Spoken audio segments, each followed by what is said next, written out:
Fanspeak, where the plan runs deep. The team grind hard, don't eat, don't sleep. From best ball dreams to DFS streaks, they help you print money every single week. Fanspeak.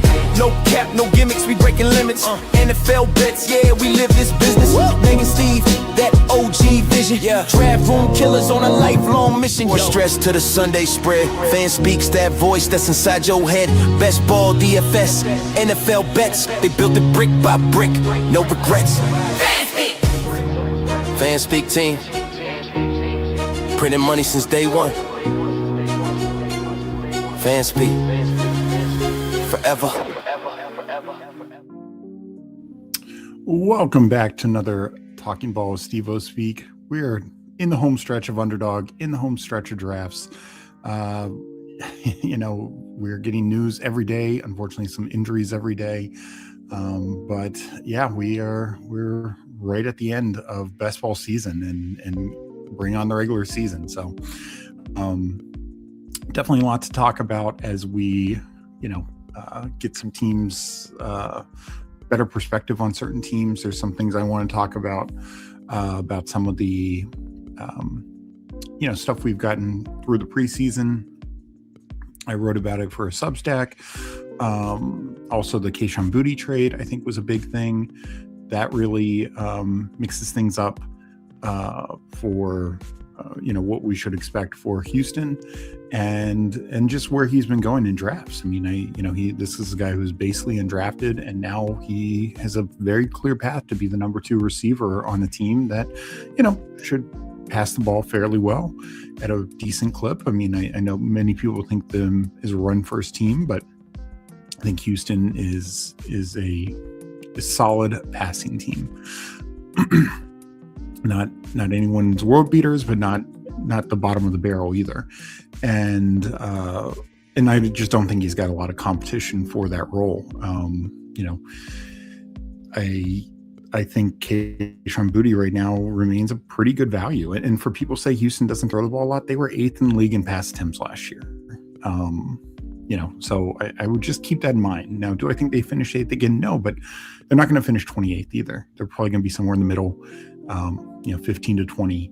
And we should absolutely be getting the second pass catcher from a team like that, especially one with some big playability like Keishawn Boutte.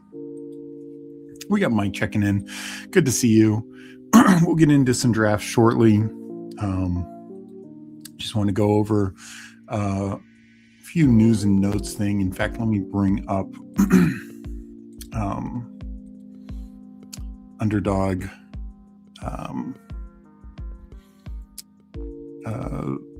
Twitter. Just, this is one of the better sources, I think, of aggregated news out there. I just want to go over some things, and then we'll, of course, get into some drafts. And I do need to say, saw the sad news, Dolly Parton passing away. Definitely an American icon, and, I know beloved by many, and just a great person in addition to her career. I know she gave back a lot. So just wanted to throw that out there as well. But this, as many people know, I am all about the old players. Davante Adams, virtually uncoverable and joined practice versus the Bears, Cowboys, and Saints. And yeah, I think his yardage total is low. I know, he didn't crack 1,000 yards last year. Some of that due to missing 3.5 games, and some of that due to just the nature of the offense to an extent. Yes, I still think Puka leads the team in targets, but I think it's a much closer situation than people give it credit for. Keep in mind, Adams was also learning Matt Stafford, learning the total nuances of the offense. He had been in a Shanahan-esque system before, so that wasn't exactly brand new. But learning McVay's system, learning Stafford, that's different this year. So I think we should keep that in mind. And this is one of those guys where the 1-2 are as close as they come in terms of talent and upside potential, and yet they're not drafted this way. Puka is drafted 4th, 5th, just about every time. Davante Adams, 45th. That's a pretty big gap when, from a fantasy points perspective, they're probably much closer. I totally get and now Puka might be suspended a week or two, but target-wise, Puka's going to lead the team in targets, probably lead the team in yards. But Adams can definitely dominate in touchdowns. And if it's much closer than people think, then yeah, it's definitely being drafted wrong. Got Degen here, big booty drafter. Yeah, I mean, I'm on board. Old players and older ladies. Steve has a type. Appreciate you, Mike. So yeah, no, just the Devontae Adams thing. I think it's just intriguing in that he really hasn't moved in ADP. And no, granted, neither Puka, but Puka's had some negative news, much more so than Adams. So just kind of, I think there's some value there to still be had. DJ Humphrey signed a 1-year deal with the Commanders. That's probably a good thing because there's some depth concerns there after losing Tunsil. So this Jamar Chase thing, that was the big thing. And the initial video of him like walking to the sideline did not look good. But he's saying that he'd play tomorrow if it was a game. It's just slow hyperextension. So we're going to believe that. And I don't think he should, be impacted at all in terms of drafting down the stretch here. I'm assuming he gets shut down. This Odell Beckham thing, not so much for him, but the bigger news from Giants camp is Calvin Austin carted off the field. Sounds serious. Sounds like most likely done for the year. So very unfortunate for him, but I do think that just helps clarify things for the Giants receiver room behind Neighbors. Austin was probably going to be slot only, but that kind of opens that up. Like, I think that makes it much more likely Mooney is significantly on the field. My guess is, the Giants' top 3 are now going to be Neighbors, Mooney, and Malachi Fields, with Slayton kind of mixed in. It sounds like he's been working both the X and the Z position, so kind of backing up both of those. And those are probably going to be their top 4 receivers. Beckham, I think, now makes the team. Juju's gone. Calvin Austin likely gone. Beckham's probably on the team, but he's probably like the backup slot. But just that's only like more in terms of injury would be my guess. Najee Harris took some first team reps. Meg, I know, is not the biggest Pat Leonard fan. Now, what I think this is, do I think this means it's a threat to Cam Scadaboo? No. I think this means it's a very big threat to Tyron Tracy. They're giving him first team reps because any number 2 running back should be taking first team reps.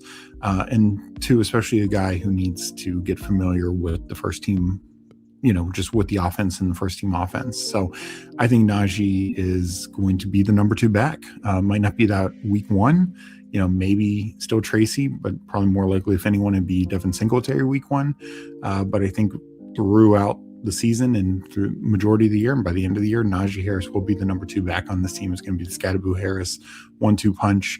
And yeah, I think Tracy's in some real trouble here. He might still be on the roster, but I don't think there's a real path to fantasy value right now.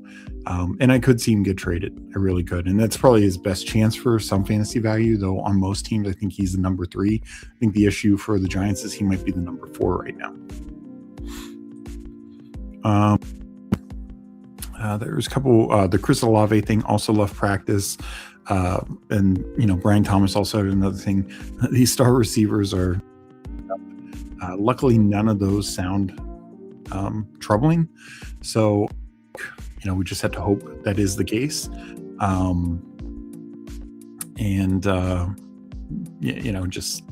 Mike Evans is another one to practice next week. I do want to talk about the 49ers for a second. And just because this is an area I know I'm really, below market on in terms of rankings and rankings dribbling. But I do want to talk about this in 1 second. Just want to go through a few more things real quick. I just redid my rankings, tweaked a lot of things. You can find it on our Substack shortly. Let me catch up with chat before we get into anything more.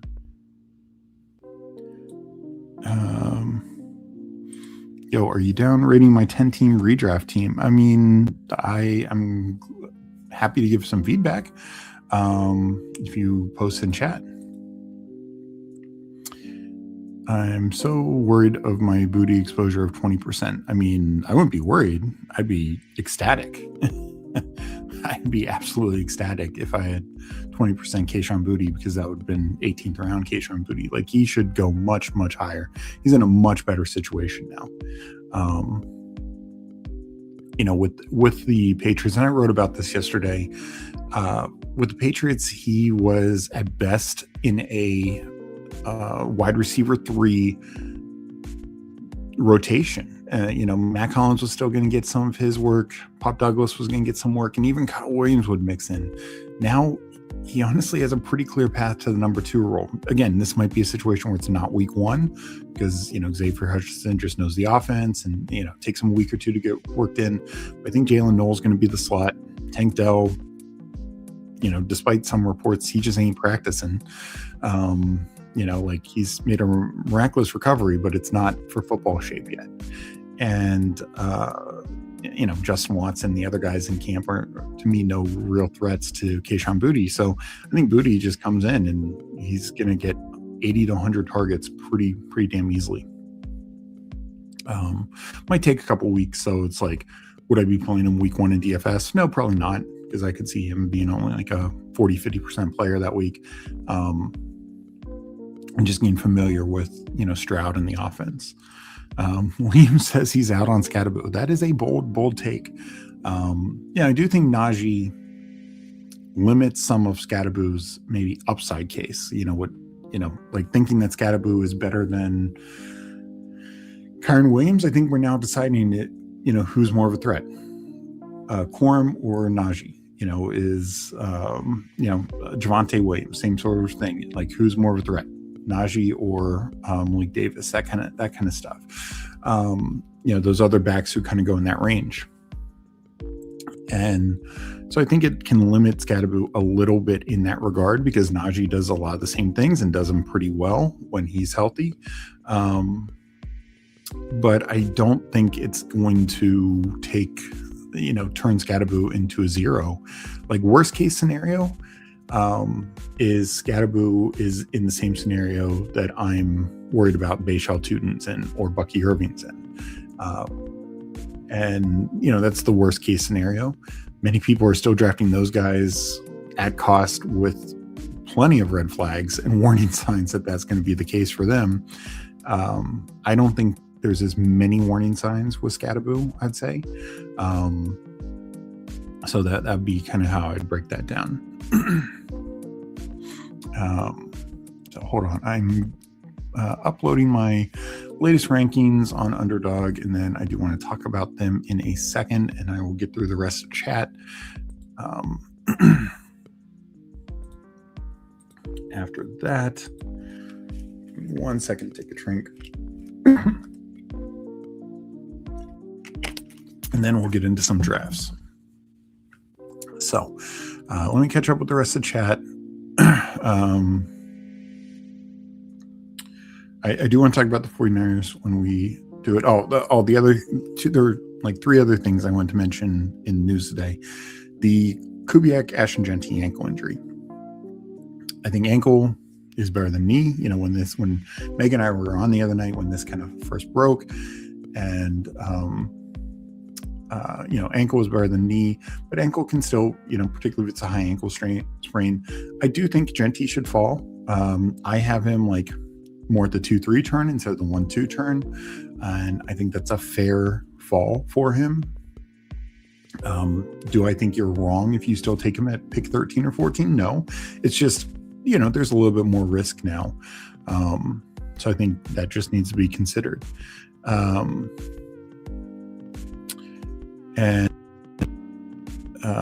Good news on Neighbors. That's always good to see, because they definitely need it.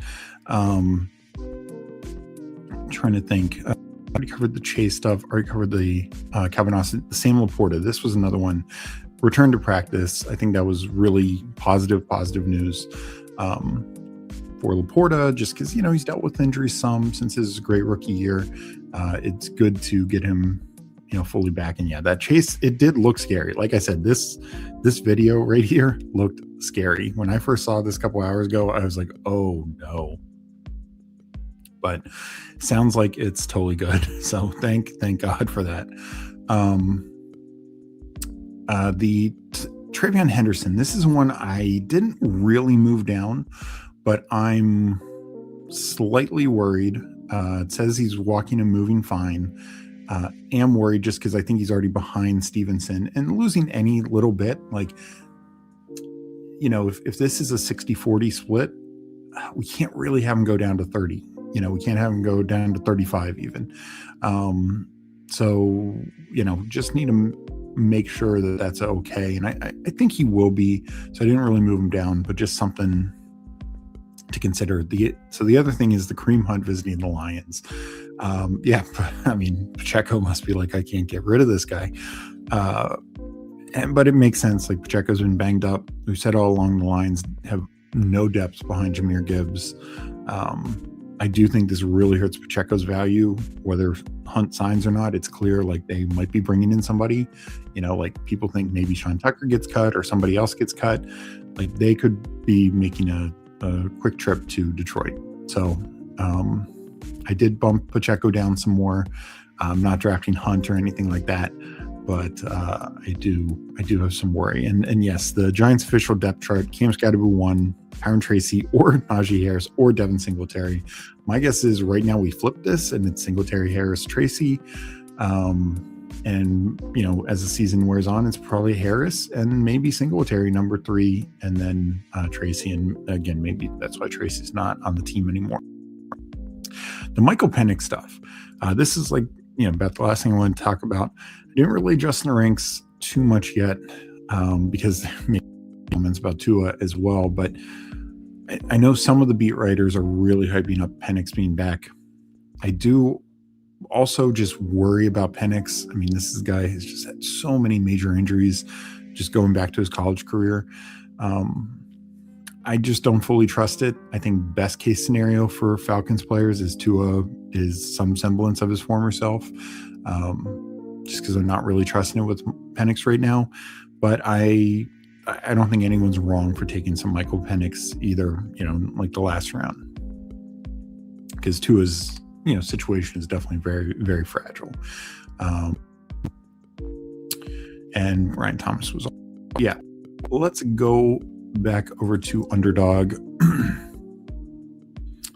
and refresh, catch up with chat, and then we'll, I do want to talk about this for a second.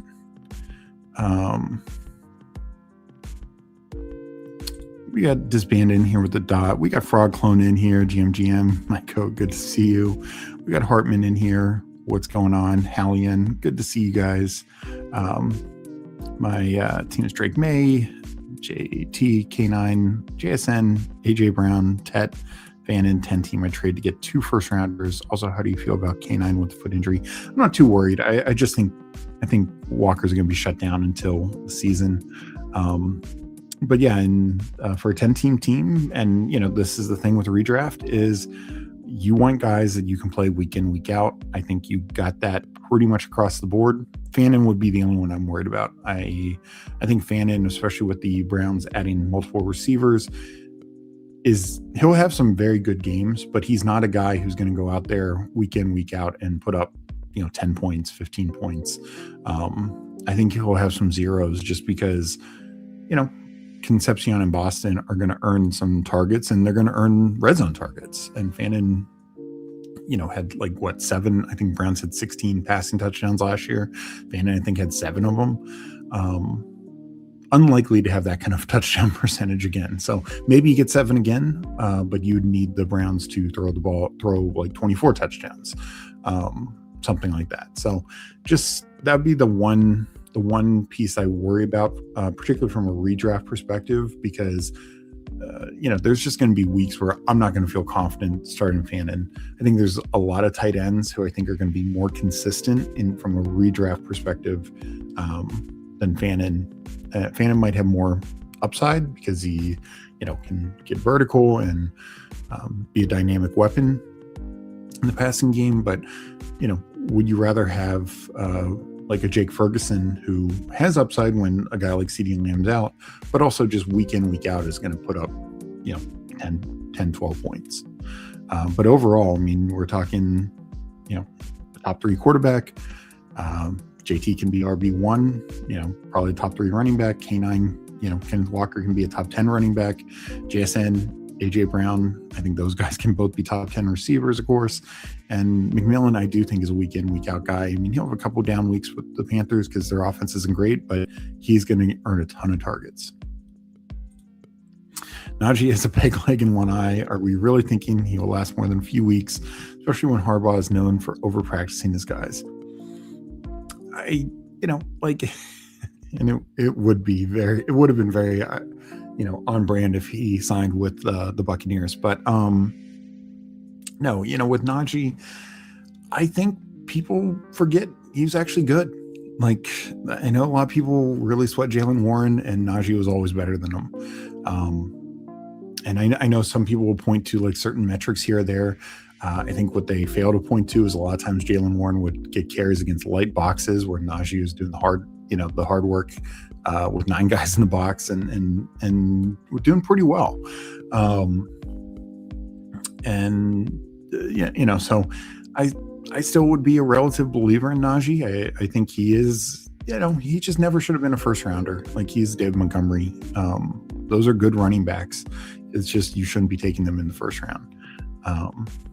So that's just kind of the way I put it. I do think, I think there's teams where Najee would be even a bigger threat. If Najee signed with Washington, yeah, I think he's a much bigger threat. Just because I think the difference between Scadaboo and JCM is pretty massive. Like, I think there's a pretty big gap there in terms of what we saw year one and their just potential long term.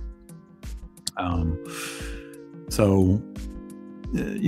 a few other teams, like Najee gone to the Vikings, like, he's to me just a better Jordan Mason.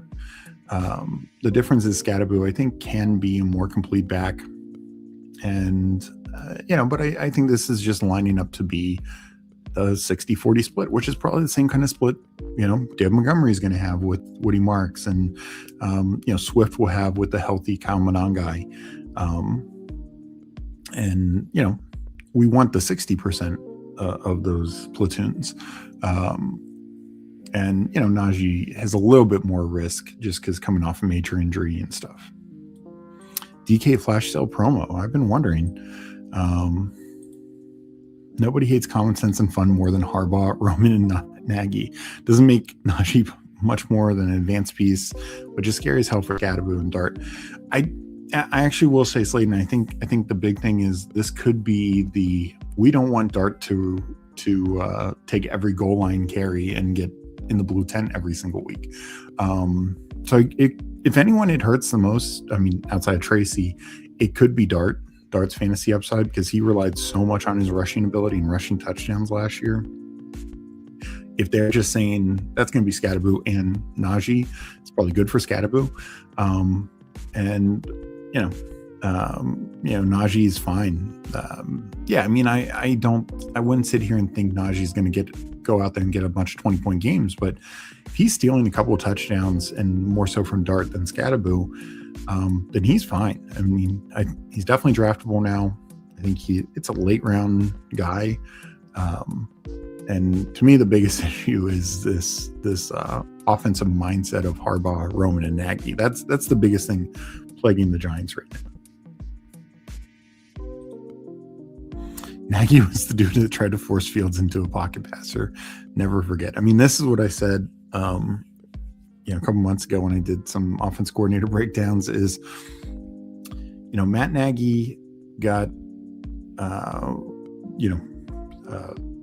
Mitch Trubisky year 2 and didn't develop him. And then, Mitch Trubisky year 2 didn't develop him, and then got, Justin Fields rookie year, didn't do much to develop him. So not the greatest track record with young quarterbacks, Matt Nagy. Let's hope it's different for Jackson Dart. I'm with my mom from Puerto Rico on vacation, and with all the respect in the world, I said to my mom, Meg would be the perfect match for anyone that loves football. Only issue is Scadaboo. I would definitely have to let her know. Yeah, I mean, I hope that's true. Mick, I'm, saying I'm not worried about Doherty, just going to play the way he plays. It's kind of like jazz, just goes with it. I hope that's true. I mean, that's what we need. And we'll see. It's just, I'm most worried about from the Matt Nagy standpoint, to be quite honest. So before we get into draft, I did want to bring up rankings. And first, it's tough to see here because you can only sort of by ADP. But the big thing is we can do the whole team, because there is some 49ers. This is ADP, and while you and I all know, while Stribling is currently ADP 112, he goes earlier. He's almost in the top 100, I think, in every draft now. And so functionally, Stribling's ADP is more like 95, let's say, 100 at worst. My question to you and everyone else is why? Why is Stribling going so high? I know he's had a good camp, and I know Mike Evans is still a little banged up, but Mike Evans and Deebo Samuel are a thing. This is also a team that with Christian McCaffrey and George Kittle, and just tight ends and running backs in general, the third receiver on this team is not going to catch the ball a ton. They're just not. They're not going to be a big fantasy piece. So he's going to have to come up to number 2 at least. And right now he's being drafted in a range with number 2 receivers. And this is my argument, is if we look at, ADP, 95 to 100, or let's say 90 to 100, just after the Jordan Addison, but we're talking Steph Diggs. Yes, some injury guys here, but Michael Pittman, Matthew Golden, Xavier Worthy, Casey Concepcion. I mean, Concepcion or Stribling, they're both rookies.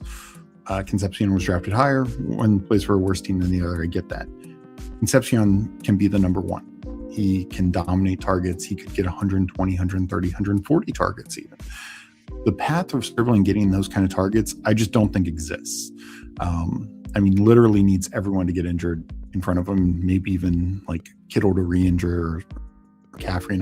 And people say like all these guys are old, but that's just like every domino effect happening possible to justify this pick. I mean, I don't see how Stribling is going to get anywhere resembling the targets of this group, much less the guys taken right before it. The Chris Godwins, the Jordan Addisons, Cortland Suttons. I mean, these guys are going to get 125, 100, in some cases 130 targets. They also have like 10 touchdown upside, 7 to 10 touchdown upside. And I just don't see, like, Deebo is likely to out-target, out-catch, and probably outgain. Probably has a better touchdown upside than Deshaun Stribling, and yet he goes later. And not just from an ADP standpoint, but from a functional standpoint, like when we would actually have to take him. Somebody's gonna have to convince me that there's a justification here, because people say injuries, and I get that, but most of this camp, Devonta Smith and Mekhi Lemon have been injured. Dontavian Wicks, who actually is probably the number 2 receiver on the team, is not going, pick 90. And yet the same argument would be made there, correct? And, the Colts, I mean, why is Keenan Allen not going to pick 90? Right now, literally everyone's injured on the Colts. Alec Pierce, Downs has been banged up. Even Tyler Warren's now banged up. And it doesn't, there's just like this level of hype that gets built in, and it becomes this like snowball effect. And that is the problem with chasing this hype. I really think some of it is we just focus on, and I think everyone is at fault for this.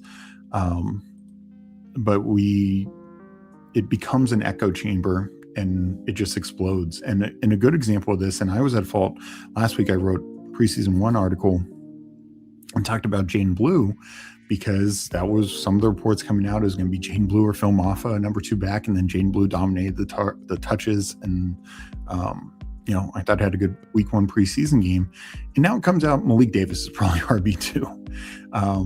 And so I let the hype of Jaden Blue, I've never been the biggest Jaden Blue fan, but I let the hype of Jaden Blue influence how through the prism that I viewed what data that we saw.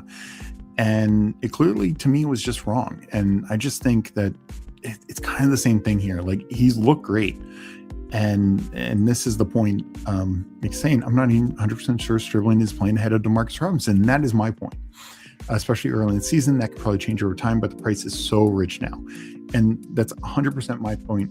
When they were in 2 wide receiver sets to open the game this past week with no Mike Evans, it was Robinson and Debo. When they went into 3 wide receiver sets, Stribling came in. Now, in regular season, I think when they go 3 wide receiver sets, Robinson's going to come in and Debo will go into the slot with Mike Evans on the opposite side.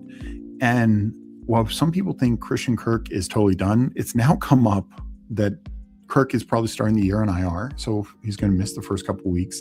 But the team is still a believer in Christian Kirk, and they told him to recover slowly. And I think and this is something that I've said, is the 49ers are in it to win it. So that's why they're keeping a veteran like Christian Kirk. That's why they're keeping DeMarcus Robinson. And so will Stribling get some snaps, and will he get more snaps than, say, your typical, I think the third spot is going to be essentially split right now between Robinson and Stribling. And maybe Stribling is just so good that he just earns it week by week by week. But it could even get murky again once Christian Kirk comes back. And my point is the ADP is not reflecting that. With other teams, other situations, he's now going 60 picks ahead of any Raiders receiver. He's now going, functionally 20, 25 picks ahead of any Browns receiver. Not the greatest offenses, but much better. And then he's going ahead of Dontavian Wicks, probably the Eagles' number 2 receiver, going ahead of Kayshon Boutte, now the Texans' number 2 receiver. He now goes ahead of Romeo Doubs, the Patriots' clear number 2 receiver. So it's just, there's not the consistency, which I have a problem with, because I think this is much more likely I feel like Stribling paying off top 100 AP is like hoping for an inside straight flush draw. You're getting to the river and you're hoping that 6 of spades is hitting because you have 4, 5, 7, 8 of spades, and you need the 7, 8s on the board, and you 4, 5, and you need that to win. But everyone else has an ace high flush, a king high flush, and your only out is that. That's kind of how I feel it is, and we'll see. I could be totally wrong, but and this is my point, is I think Stribling is just, honestly, Flournoy is much more locked in as the number 3 role than Stribling, and the Cowboys are going to throw the ball and utilize 3 wide receiver sets far more than 49ers. I'm not going down to the strip club, no.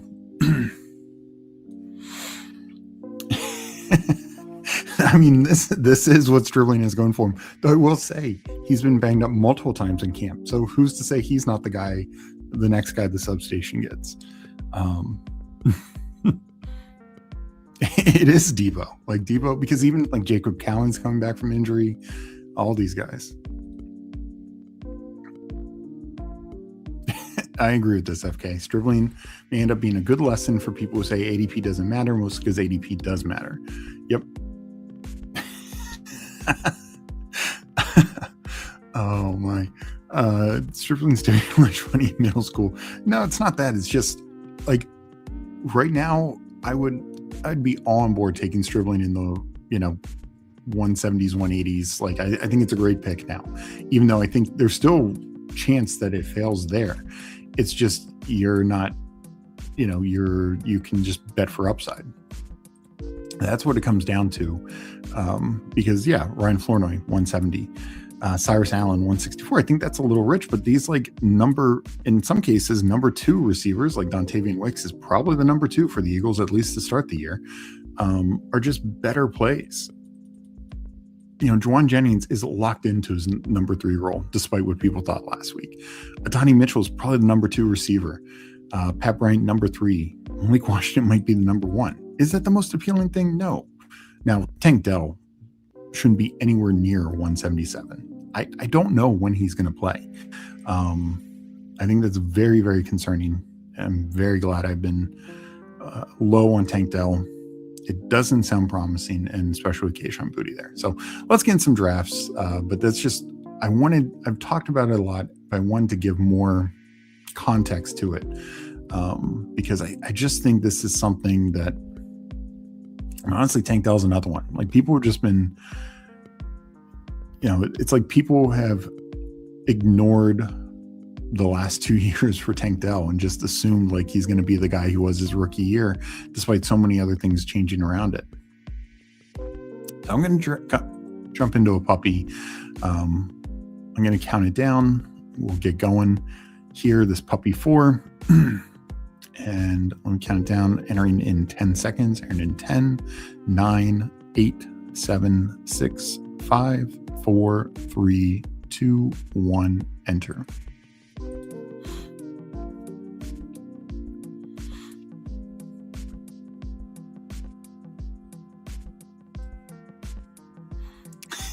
Yes, it was Zay Flowers. But that's another example. Like, I don't understand why Stribling goes ahead of Lane. Like, I wasn't the biggest Jacoby Lane fan, but his path to playing time, particularly with Bateman now, is way better. Like, Ravens will throw the ball less than the 49ers. I get that, but the Ravens also don't have a running back who's going to get 100 targets. So it kind of evens out there. It's sad to think Cyrus Allen is Casey's best man beater. My Chris Bell bags are feeling nice. Yeah. Bell and Caleb Douglas. Caleb Douglas is another rookie that I think is, probably going to get more targets than Stribling. Like, I know Stribling's done more in the preseason than most of these rookies, but when we turn over the cards week 17 next year, I got the first pick. I'll go Jahmyr Gibbs here. I don't think Stribling's going to be high up on the rookie target list. Steve is a tank, half empty kind of guy. Yeah, it's just the price has just never made sense, and he's not practicing. Like, he's technically back at practice, but he's not practicing. He's not ready for full team drills. Good luck to when anyone thinks that he's going to be ready. The best form of optimism is cautious optimism.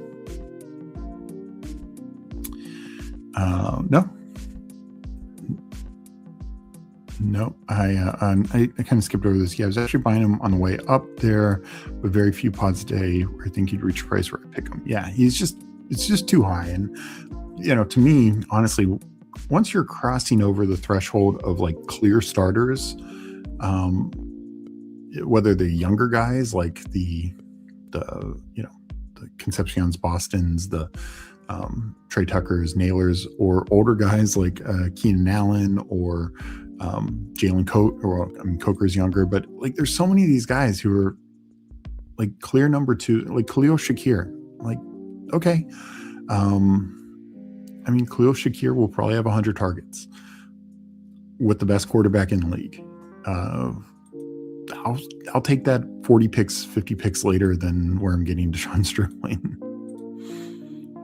Tank Dell probably getting his next snaps with the Montreal Alouettes. Could be. I can do one home league these days, but I guarantee Stribling goes around 5 or 6.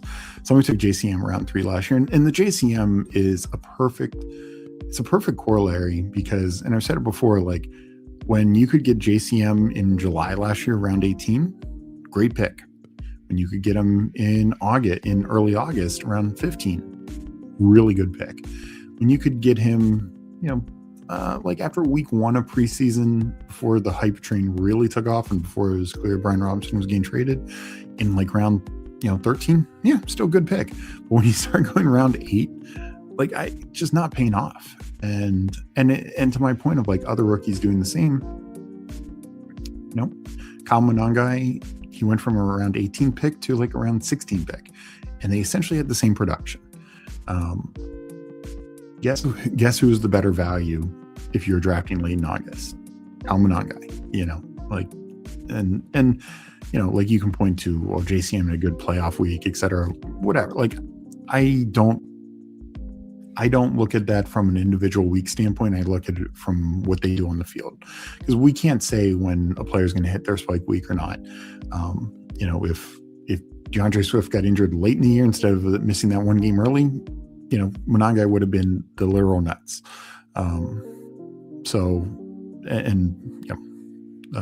JCM got plenty of injury help with other guys going down. But it's all about value. And that was FK's point earlier about ADP mattering. So we'll go Pickens here.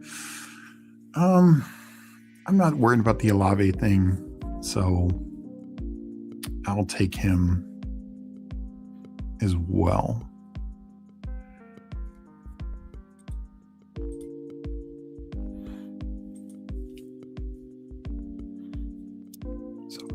Jahmyr Gibbs, George Pickens, Chris Olave.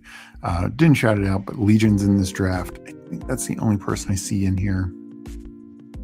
Let me know if I'm missing anyone. Stroud of my Tank Booty, decent team name. Yeah. And I did 5 BBM today, and all my picks are like 8, 9, 10.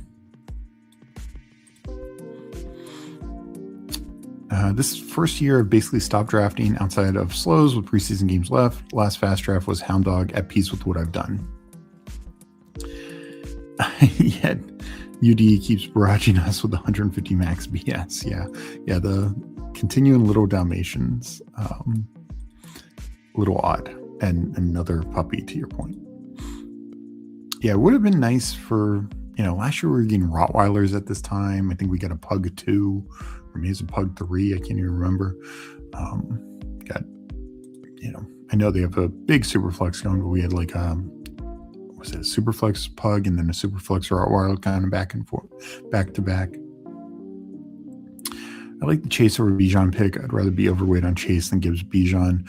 Well, to me, I do it some now. I love Bijan, but the vibes in that offense aren't great. And Chase, assuming today's knee injury was nothing, Chase is Chase. He was wide receiver 2 last year, and that was with Burrow missing a good chunk of time, and him also getting suspended the one game. When Chase is healthy, Burrow's healthy, I think he's the best receiver in the league. So I don't think there's anything wrong with taking him even number 1, but I do think Gibbs, obviously, at least part of a great, which should be a very good, if not great offense, has the chance. And as I always say, like, I'm going to want RB1 over wide receiver 1, particularly in half point PPR. They're just going to outscore him from a raw point standpoint.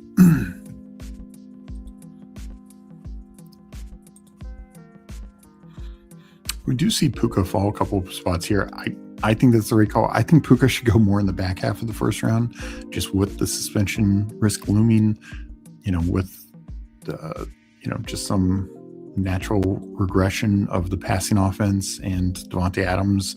If Devontae Adams is fully healthy, Puka would not have paid off this price last year. So I just think people should keep that in mind. Suspension or no suspension. Might get Scatterboo to come back. I will happily take him. I'm going to just be lower on Josh Jacobs right now this year. That could be wrong. I do worry that some sort of suspension could be coming, or they, find ways to mix in Lloyd even more. I did move Lloyd up. It does look like he's the clear number 2 back now. This is tough for me. I love all these receivers. I do think Scatterboo is a value, and I will take Devontae Adams. I love DJ Moore, love Mike Evans, McLaurin, but let's go Devontae Adams here.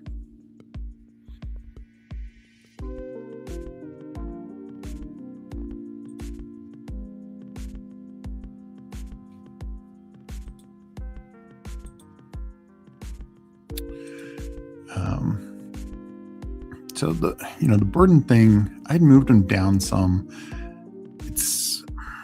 I don't know what to make on Luther Burden. Overall, I like him, and I think along, end of the year, he could be the guy you need. Love the Bears offense, but these other receivers, Adams, McLaurin, Moore, Mike Evans, I still think they're very likely to outscore many of these guys, including Garrett Wilson, including Tedero McMillan. I think these fifth-round receivers, they don't always go in the fifth round, but could honestly outscore every single one of these fourth-round receivers. Waddle, I think, has some real upside. JMO could go either way. Burden, I think it could go either way. But like McMillan and Wilson, we're just having to rely on much worse offenses there to carry these guys through. Is it possible? Yes. I just don't know if it's probable, is the way I put it. Where these four, let's take Waddle out of the mix. Like, choose your fighter and at the same cost. Jameson Williams, Luther Burden, Tedero McMillan, Garrett Wilson. I know that's the inverse order. Versus Adams, McLaurin, DJ Moore, Mike Evans. Rank those 8 receivers in terms of fantasy points. To me, I think the latter 4 might, could be the top 4 of those this group of 8. So that's why I'm just kind of over the field on all of them, and probably a little under the field on these guys. And it doesn't hurt that you can get them around later.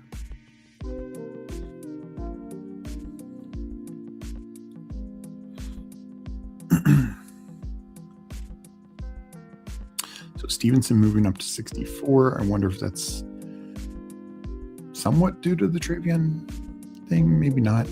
Price is one. I know there's been some positive. I still worry that Charbonnet. I think Price is just a better pick for like eliminator, and like early, like the first quarter, absolutely.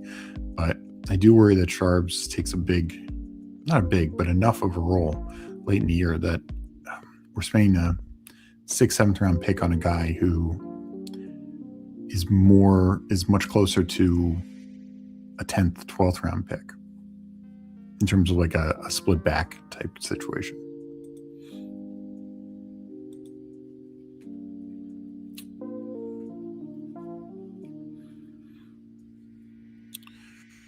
Jonathan Brooks, I need to start taking more of. He goes, I would have taken him there.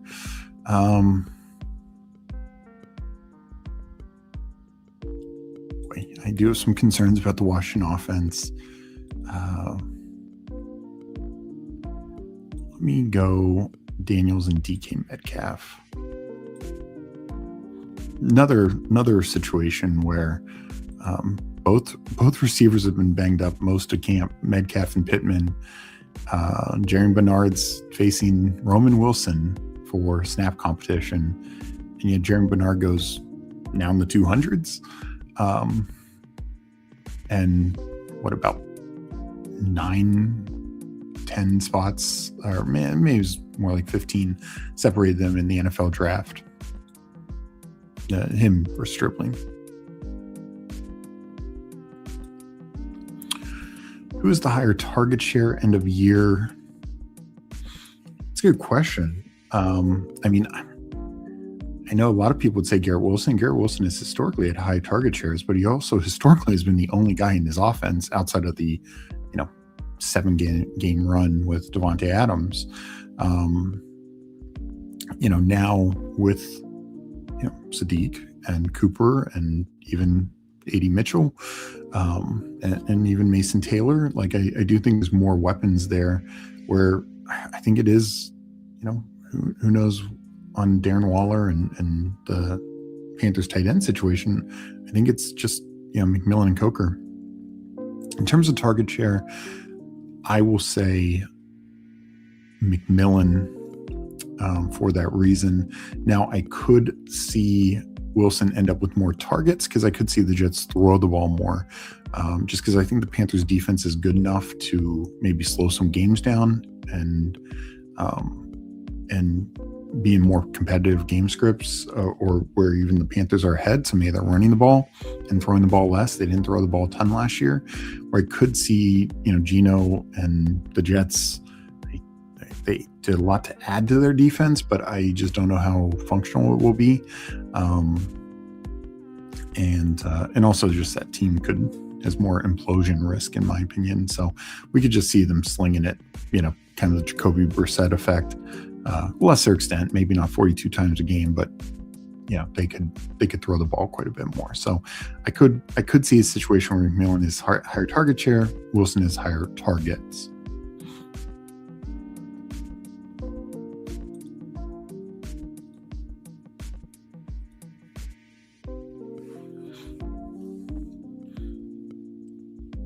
Because there's no question Wilson's been a target earner through his career. His targets per game, targets for his healthy seasons have been really, really good. Even when Devontae Adams was there, Aaron Rodgers was running it between those two guys. It's just the problem is, by far the best quarterback play that Garrett Wilson has had in his career was Aaron Rodgers' age 40 year coming off an Achilles injury. That I don't think that's really changing this year. So I love Garrett Wilson as a player. It's just, I don't think his situation justifies the upside of his pick. We will go Kenneth Gainwell here.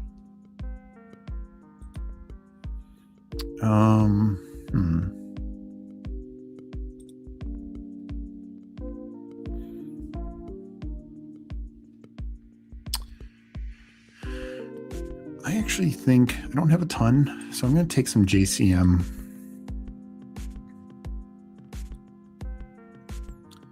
I still kind of prefer Rashard White, but the other issue is running back. We're kind of losing some second-tier running backs here, or they just don't feel as good, in my opinion, namely like Tyron Tracy and some others. So, and going deeper even, there's just a lot of unknown, like the Dallas situation, the Detroit situation, Kansas City to an extent, San Francisco to an extent, some of these others. So I don't mind getting a fourth here, even though I think JCM might not be the greatest value pick at 97. I do want a little bit, and just kind of hope that it pays off enough for me to justify it. But that was more like an ownership, my exposure standpoint as much as anything.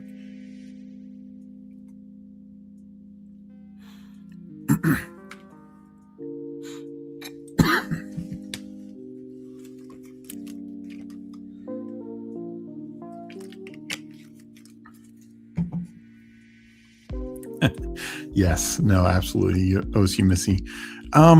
So slightly, and it's one of the reasons why I'm not more bullish. He's been banged up a couple times this offseason.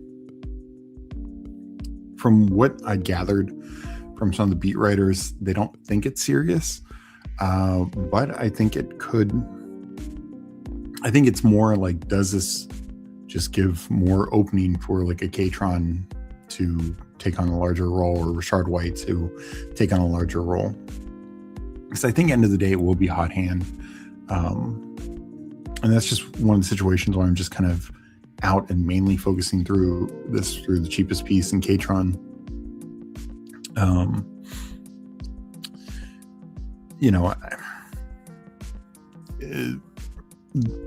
I made the picks mainly just because I'm very low on JCM, and I want a little bit more exposure.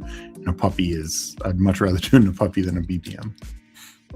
But and of course the Jaden Daniels. So it's like a team correlation bet. I'm already betting the Washington's offensive line doesn't fully implode. Let's make it, let's extend that bet a little bit.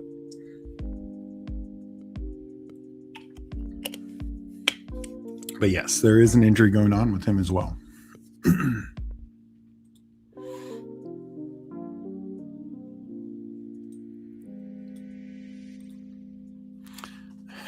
Good to see you, Quid. I love that damn song for some reason. Whenever I say see Katron Allen, I hear Tiny Dancer. Should the Vikings running backs be closer? Well, I'll answer that in a second after I make these two picks.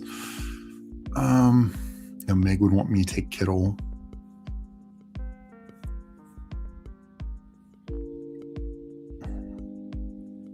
Like, I'm just way out on Jordan Tyson right now. The injury risk scares me considerably. So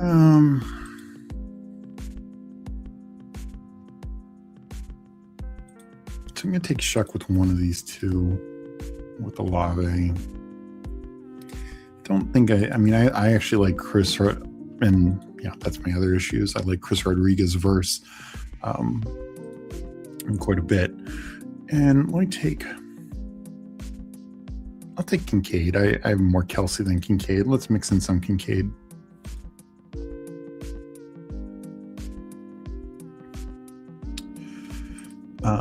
Go back to the board, and then I'll get back to the chat question. So the Vikings running backs to be closer. Does the gap make sense? Feels like there was a little Mason bullishness like a month ago. Hadn't heard much since. Yeah, I haven't heard much since. I think the biggest bull case for Mason is him just stacking touchdowns and being the short yardage goal line guy. I could see like total yardage, like Mason having more carries, more rushing yards, but the total yards, which yards mean the same, could be basically a dead heat or lean Aaron Jones if given his pass catching ability. And then of course receptions should lean Jones by a pretty healthy margin. I think the question is, while Jones has had a historic good goal line usage, back with the Packers, even when they had like some hammer guys like Javonte Williams or AJ Dillon, Aaron Jones would find a way. But a lot of that was, I think, Aaron Rodgers just trusted the hell out of him. Here, I think Mason probably is the goal line guy, and I think the argument here is Mason gets like 10 touchdowns, and Jones like 5 or 6, and that could be a big factor between them. But yeah, I don't think it's as clear that Mason is going to just dominate overall, and he's never had any pass game role, so I think it ends up being a split situation. But I'm fine leaning Mason, but overall I don't have a ton of each. My white bags are packed, unfortunately, more than like to admit. I mean, that's where I'm at. I'm Rashard White and Katron. We got Crossface checking in. Locked up quarterback early in DK. Took a falling Mendoza. Does it make more sense to take Kirk Cousins, or I'd take Kirk Cousins. Just lock up the Raiders' room for me. And because Watson, you run this situation where you could have a period of time where neither one's starting, Watson or Mendoza. And so I would have Kirk Cousins and get some just guaranteed starts. So I don't know who your first quarterback was, but that's kind of how I'd approach it. Yeah. I mean, Aaron Jones, great at being underrated. Green Bay nailed that pick. Yeah, I mean, him and Javonte Williams were taking the same draft, and both day 3 guys vastly exceeded expectations. And what's crazy is that was the 2017 draft, which is like just littered with incredible backs up and down, and including undrafted free agent Austin Eckler. I mean, that was like the year of the running back.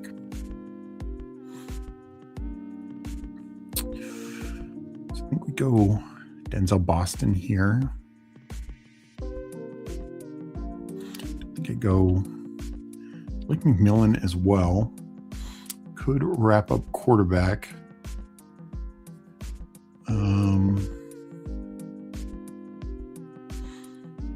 But I think I'm going to go Keenan Allen. I don't think Keenan Allen, I know people say he's old and all that, but the guy still produces. And we're just in a situation where there's a lot of unknown and uncertainty.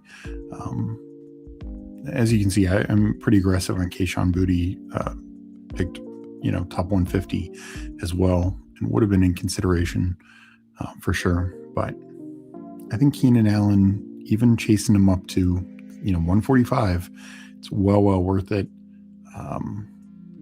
Even if Pierce and Downs play every single game, Keenan Allen can still pay off this price. And if they don't, then he can massively pay off the price, is the way I look at it.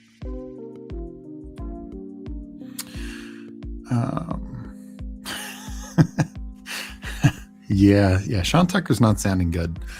Maybe best case scenario is kind of like Tyron Tracy. Maybe he just gets a better spot somewhere else. We will have to see. But yeah, it doesn't feel great for Tyron Tracy or for Sean Tucker right now.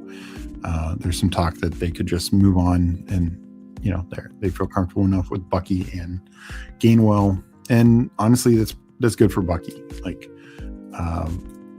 Bucky,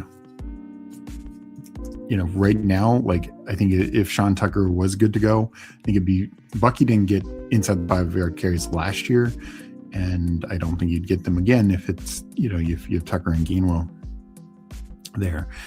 Where if you eliminate Tucker, then I think that opens up a chunk of short yardage carries from Bucky. So that would be the best news for Bucky for sure. And I've taken him a little bit more recently, but I'm going to be late on Bucky. There's no doubt about that.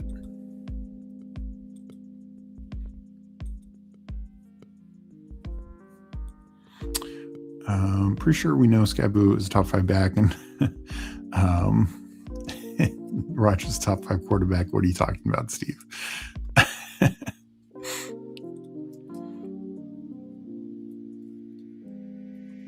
Yeah, 140 to 145 is kind of top of where I want to draft Keenan Allen, just because I'm skeptical he's still relevant mid to late season. This is one thing, and I don't know if this is what you're referencing, FK, or not, but people, you look at last season and he fell off roughly around week 8, I think it was. I think he had one more usable week, maybe 2 more usable weeks, but they were not as much. Like early on, he had 5. And I do think people point to that and it's like, oh, he fell off due to age. I think it's more he fell off due to opportunity. I think the opportunity changed for a number of reasons. One, them losing both their, at that point, both their tackles. They utilized more 2 tight end sets. They just weren't in a position, like Herbert's numbers went down. So, just the passing ability, opportunities were just not consistently there for Keenan Allen. So I do, because the year before with the Bears, he was actually better down the stretch, second half of the year.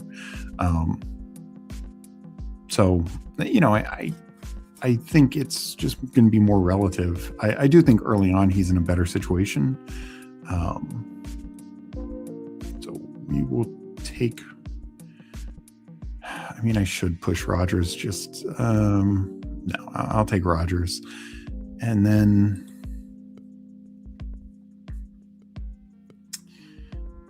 yeah, I'm going to go with my ranks here. I don't know if he gets back to me. I want some more Kayshon Boutte.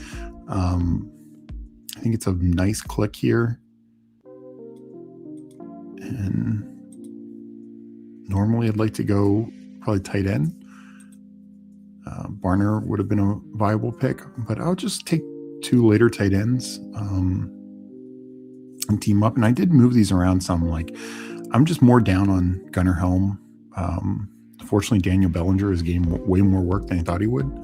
So I'm just pushing Helm down slightly. I was more bullish on Helm. I had him very close to Pat Freiermuth before.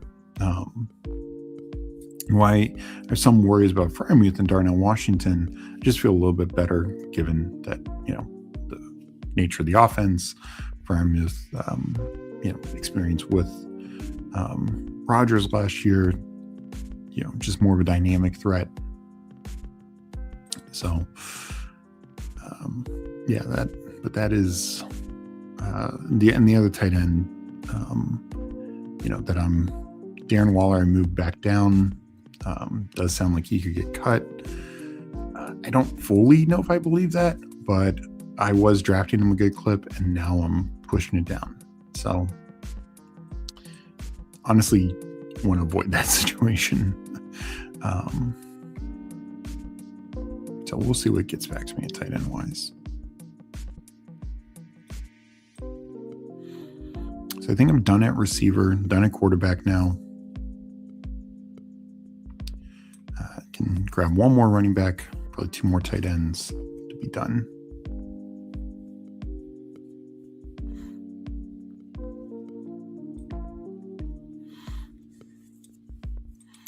Really liked him in Eliminator, and I do agree with that. Like, Keenan Allen might be his best early in the year, just because Pierce is coming back from injury. Downs, Warren, a little banged up. Also, quarterback who coming off an injury himself might be very reliant on just a smart veteran like Keenan Allen. More Elton songs can we get it? Or Daniel on the way home. I agree with what you said, and that's fair, not derogatory. Yeah, I mean, you know me, H-Cliff, Schmage-Cliff. Slayton A.J. Brown is experiencing Philadelphia freedom. I know. I got both. I fight her, but it's also I got them at value. I didn't take them too early. Derrick Henry and Crocodile Rock seem to go hand in hand. So let's see here. Brian Robinson goes. I don't know why he goes so late. That's a great pick by Legion. I just don't. I mean, as much as I question the Falcons' offense, I think Brian Robinson should go a couple rounds earlier. Kalen Black goes, which is looking like he is going to be RB2.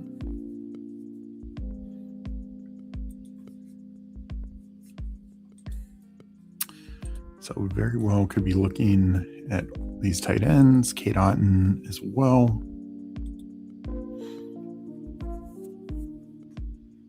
Sadiq, I question. I mean, there was a report today.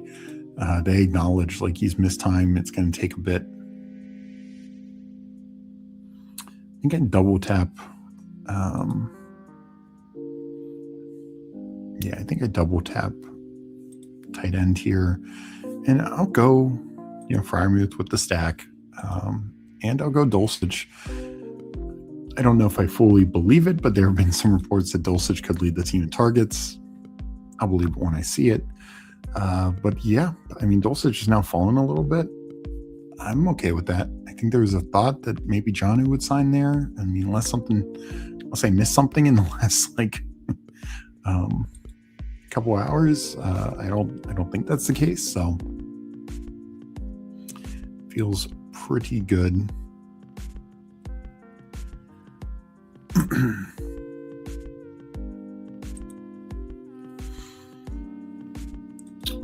All right, so this draft is wrapping up. I'll go over mine and Legion's teams when we finish, and then I'll probably do another draft, another puppy.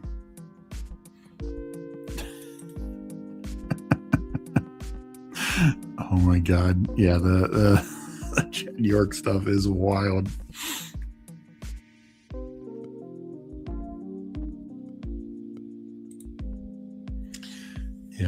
Yeah. I mean, I do think the two most trusted guys might be A-Chain and Dulcich, but I don't see Dulcich having a lot of competition. Maybe they sign Jonnu or something wild like that, but right now I think Dulcich, I'd probably pencil it in for more 75, 80 targets, but a pretty solid path.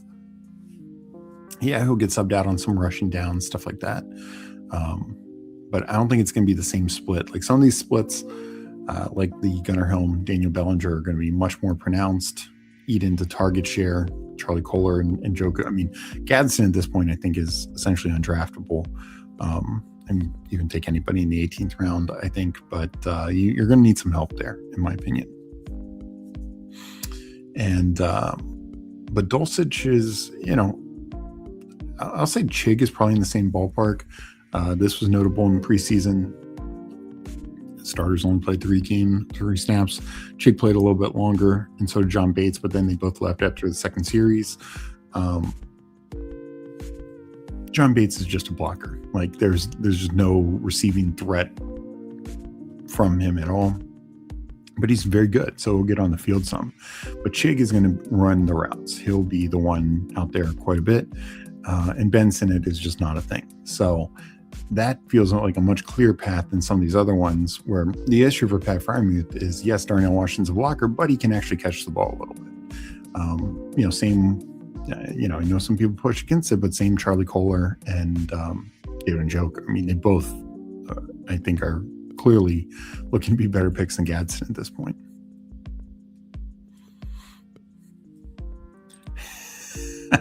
Jendy probably I'm still standing.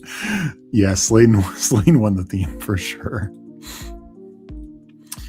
Jeff, Steve, do you have any first quarter strategies, or is it basically week? I wouldn't say it's weekly winners. I think I'll make this last pick, and then I do want to talk about that a little bit. I haven't really done the first quarter yet. I'll probably throw in a couple just because I want the most data possible. I mean, these injuries are key. Even if it's like a minor injury, like a week 1 injury, that's not good. We should not be drafting those guys, or at least anywhere near their current ADPs. Like Alvin Kamara, I think undraftable in first quarter, just about. Because he might miss he's probably going to miss the entire first quarter. Maybe he's back week 4. So here we'll go. I actually think Kamara's a solid pick for the last pick in the draft. I think that's too good of a pick.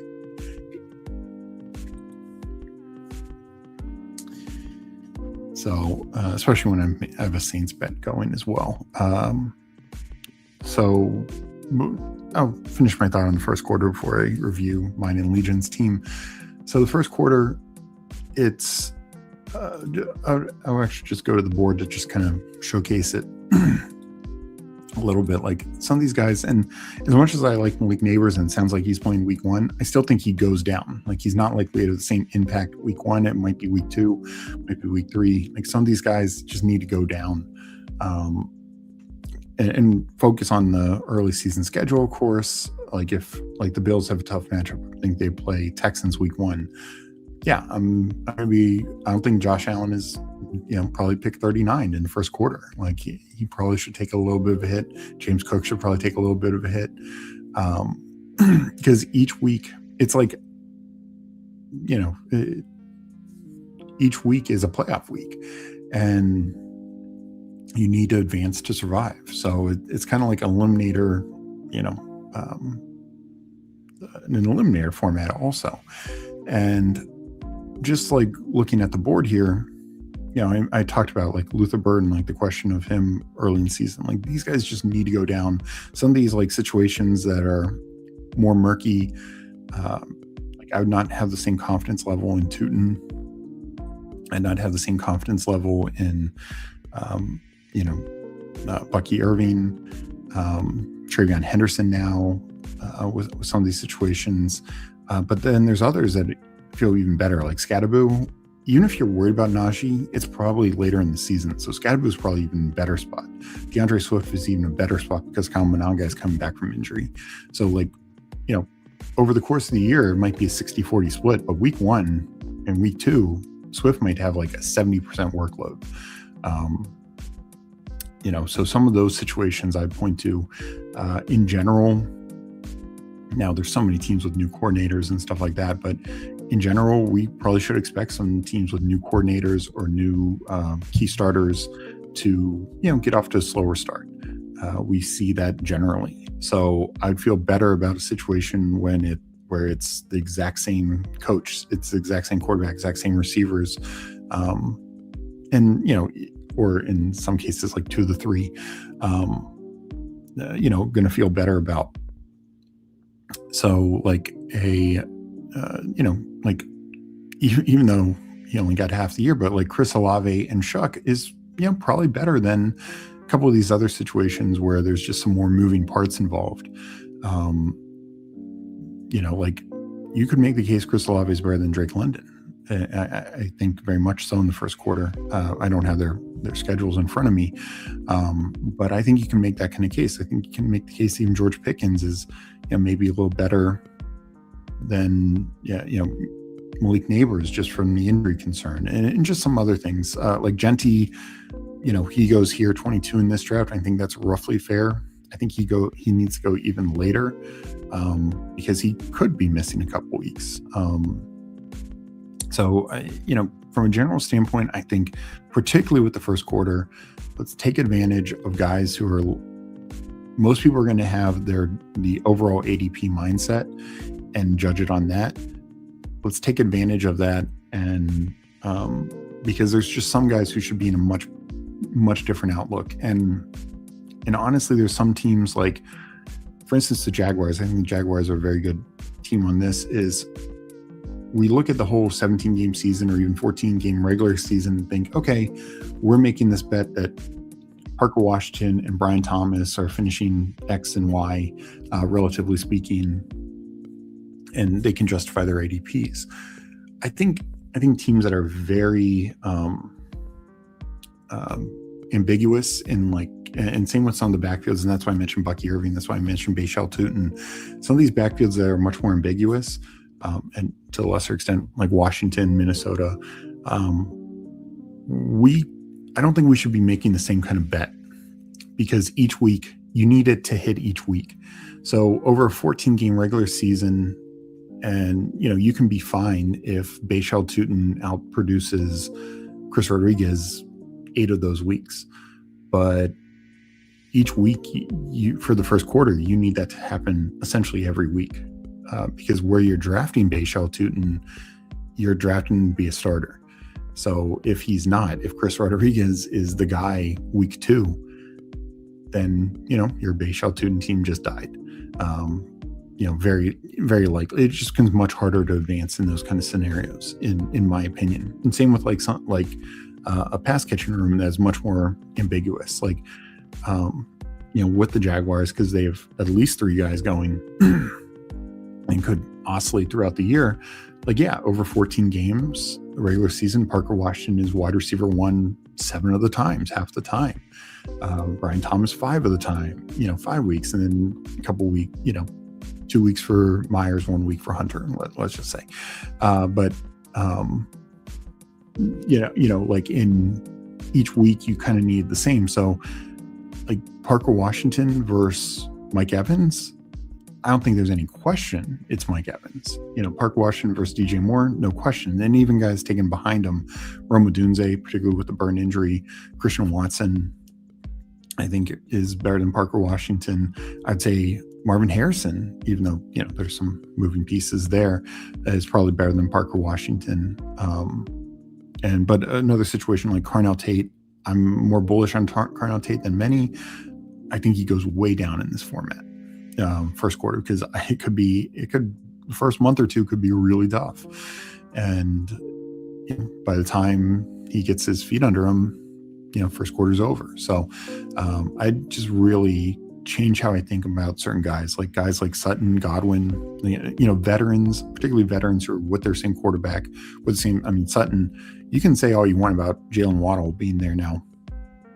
Cortland Sutton has the years with Sean Payton, with Bo Nix. I think he's just a much better receiver in this range than a lot of guys for that reason. All right. I do know I need a review, but let me just answer these questions real quick. How do you think Juwan does this year? He's one of my most drafted players across all contests and sites. I think Juwan Johnson, especially, with Tyson's injury, could kind of be the de facto second target on the team. Thoughts on Ertz, age 36, and possible landing spots? I know he's said he's wanted to play. There hasn't been much news and buzz with him. I think he still played well in Washington, very well 2 years ago. And, I think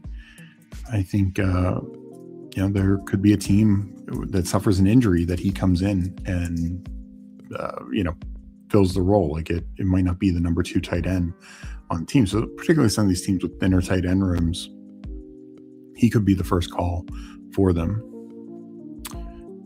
DK Streets are wild tonight. Some AQ tags. We got Mr. Fossin here. What's up, Steve? Had that been confirmed? Because I remember hearing a report that he wanted to keep playing, but maybe I have that wrong. And I'll be honest, I've not kept up with Zach Ertz. If there had been any thoughts, like just normally if he wasn't playing, you would have thought you would hear the retirement. Like, and I know sometimes it's low key, but we just heard that with Allen Robinson. It came out of Vegas this last weekend. Okay, so it was recent. Interesting. All right, let me look at these 2 teams, and then we will get into another draft. My team, just real quick, different kind of build for me, but Daniel Shuck, Aaron Rodgers, like my quarterback prices there. Gibbs, Gadaboo, and waited a big gap, double tap Gainwell, JCM. Talked over that JCM pick for a bit, but because I had 4 in the top 100, I waited till Kamara at 216. I just think there's value there. Like I think roughly 180s is where he should be going. 180s, 190s right now. So I think there's a little bit of value there. Even if he misses the month, he should come back and be utilized. Pickens, Olave, Devontae Adams, DK Metcalf. Still pretty strong wide receiver start. Then I went in this range as well. Denzel Boston, Keenan Allen, and Keyshawn Boutte. So the vet with the 2 young guys. I think it's interesting, and I think trying to take advantage of some ADPs that are not fully formed and set, in my opinion, with these 3 guys. And if I'm wrong on all 3, then this team's going to be rough. But I honestly think with those top 4, I might only need to be right on one of those 3 for that team to really pay off. And I mean right in from an ADP standpoint. Like it can't be, like Denzel Boston and Keyshawn Boutte don't play any games, and then I'm solely relying on Keenan Allen. But from a standpoint, like just right on one of those 3 guys paying off. Dalton Kincaid, Pat Frymuth, Greg Dulcich. Frymuth, he's the only one stacked up. But Kincaid, things seem to be sounding good there in Buffalo. And then Dulcich, we talked about that a bit as well. So I think Legion is the only one in here. 2673, Allen, Dak. That's pretty damn good quarterback room. Judkins, Jadarian Price, J.K. Dobbins, Ray Davis, Brian Robinson, Kamani Badal. So added some volume to go with Judkins and Price. I think the only concern is like, honestly, what is Price and like Dobbins down the stretch? If Dobbins does get kind of replaced by Coleman, Price gets but Charbonnet takes on a larger role, then maybe you're just running like, one clear starter down the stretch, depending on what some of these other situations happen. But I mean, these are all running backs that I generally like. I have some concerns about Price at his ADP, as I mentioned before, but I like him as a talent. I just, the Charbonnet thing, like if we knew Charbonnet was out, Price would obviously go much higher, but would be quite the value. And that could, that still could occur. CeeDee Lamb, Malik Neighbors, T. Higgins, very, very strong receiver room. Kyle Lemon is one that I'm just not going to be high on, particularly an Underdog. Does sound like he's slot only right now. Sounds like Wicks is ahead of him.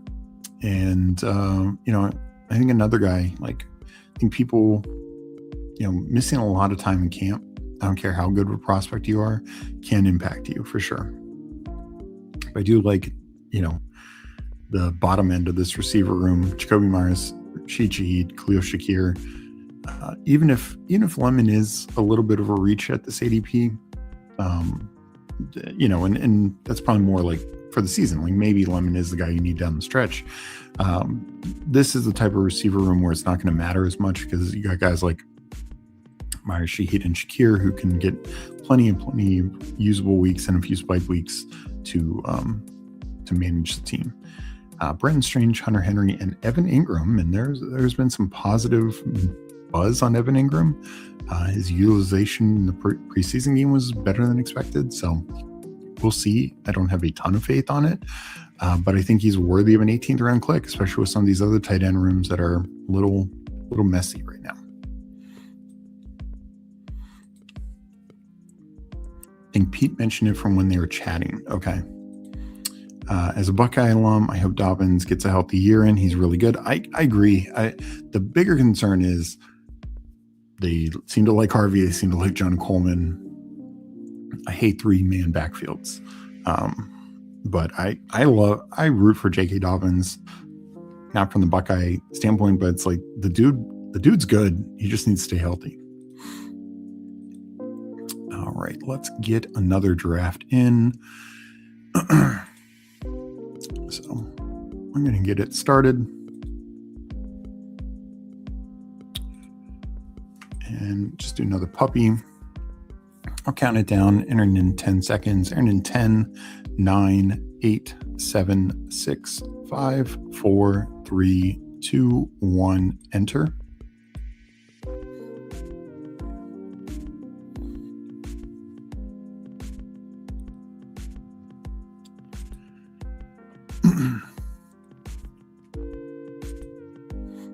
All right, looks like we are filled. Let's see what spot I got.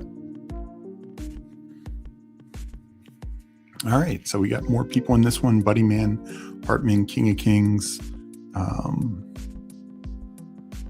and Polite Haters in here. Nice. So we got a few people, and if I'm missing anyone, let me know. Is Dak 488 Lamb? Is that somebody in here? I know the name. Just trying to remember if they're in chat. Let me know. So I got the 6th spot right in the middle. Which, can sometimes get some nice falling value. But it's always harder to plan your draft a little bit around.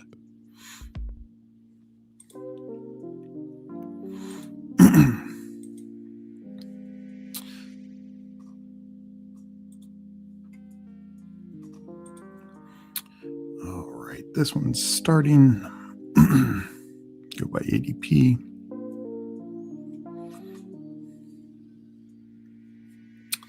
Gibbs goes 1, Bijan 2.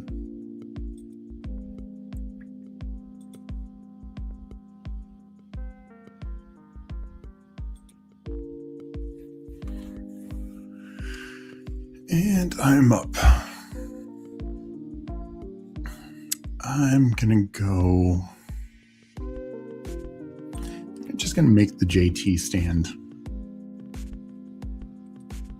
I like CMC a lot. I like Amon-Ra. But I'm just going to be well over the field on JT. I know some people think Seth McGowan. I mean, it's just another. I always think that somebody's going to take on a big chunk of the workload, and just doesn't seem to happen. And they just paid JT, made him $20 million a year man. And not sure if they're going to cut his workload a ton back because of that.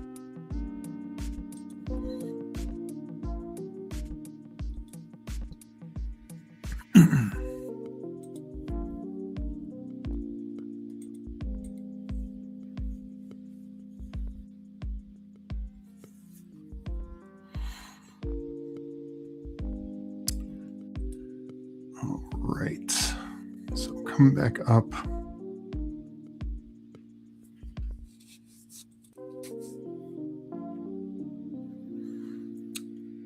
I don't think I'll go Genty. I mean, 19 is kind of like the inflection point of where it gets started considering it. I don't mind Henry, Brock, Neighbors, Nico.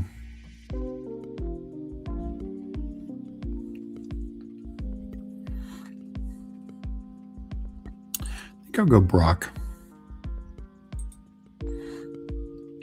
You know, obviously I haven't gotten any real look at him in preseason or anything, but he is the team's top weapon, particularly if Gentie's a little banged up.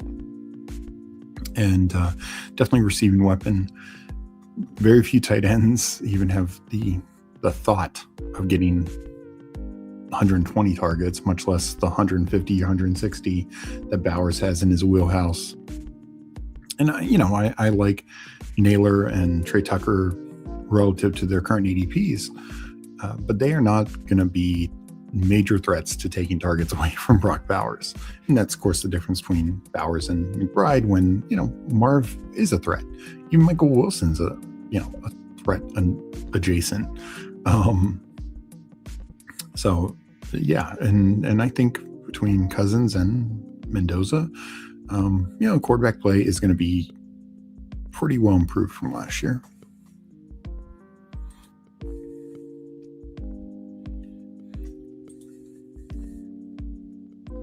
Seth only plays if JT gets hurt or they have a huge lead. Yeah, agreed. And jailbreak screens, of course. As a Buckeye fan, I hope JT gets benched.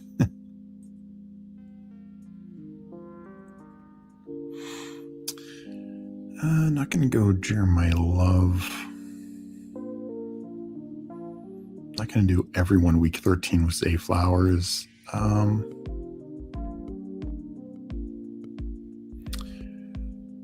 I just pull up T. Higgins.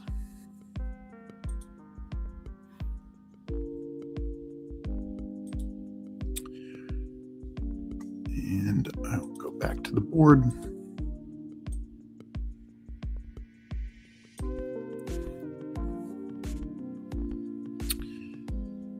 So, seeing it, anchor running back, elite tight end, pretty damn good receiver in T. Higgins.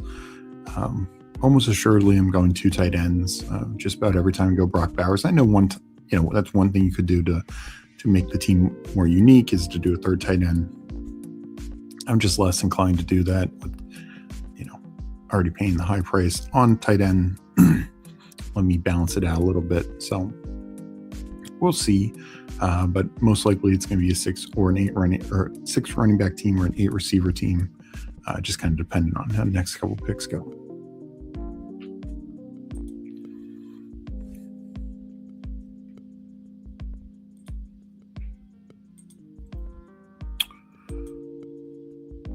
All right, coming up. This, I think, begins to be this range of, as I talked about before, the receivers that I don't like near as much in the 4th round. Of course, Scadaboo is there coming up.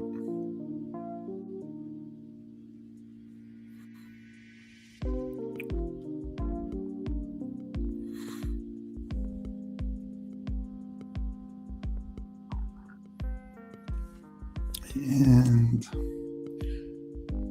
don't think I'll get him. Oh my, do get Josh Allen at 43. Did not expect that. I will take that every time. And this is one of those situations, it's very hard to do, I think, on Underdog this year, but I can have quarterback 1, running back 1, tight end 1. In fact, I think I have very good odds at those. I don't think T. Higgins is, wide receiver 1, and probably not a top 5 wide receiver, but he can be top 10. And if that's the outcomes of this team is absolutely just cooking. Nobody else is going to have that kind of level of, potentially number 1 guy at 3 positions and then top 10 guy at the other position. It's very, very tough to accomplish.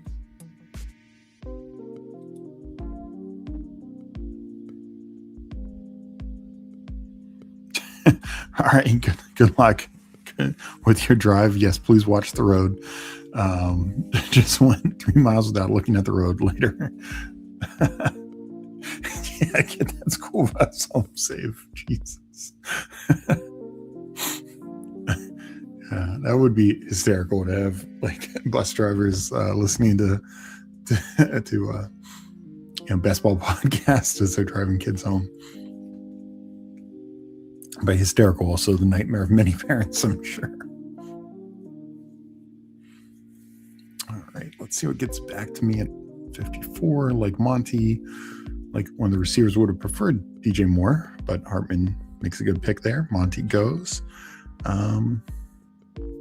I think I'd take whatever receiver falls to me here. Would have preferred Adams, but we will go Mike Evans. I'm not worried about the injury. Another guy who can be a top 10 receiver.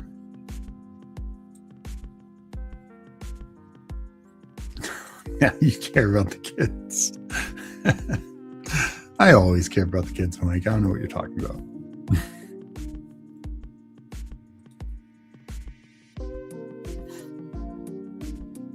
All right.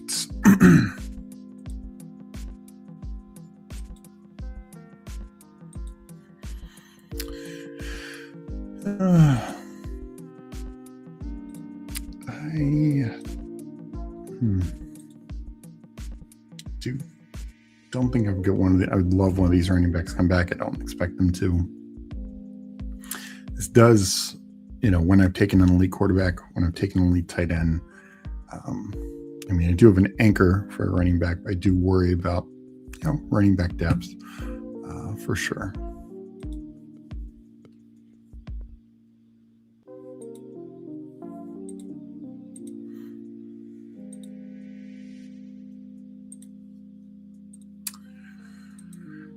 And we'll see what this back half of the room gives me.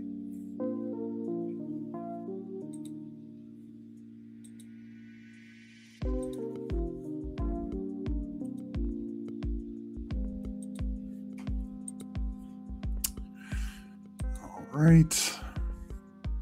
I think I will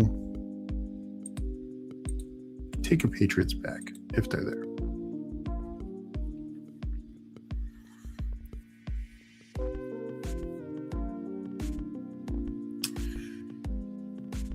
I don't need quarterback, and Ramondre goes. You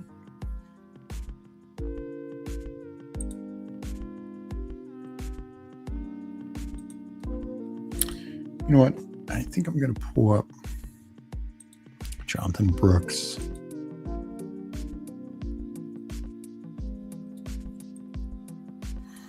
Really would love this team a lot better had Ramondre gotten back to me.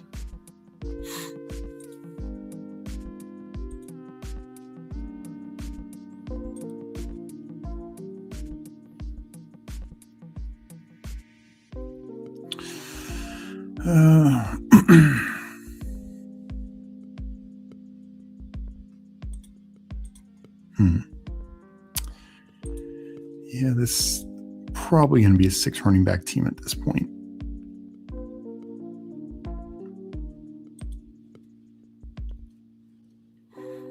So we got Buddy Man on the clock here.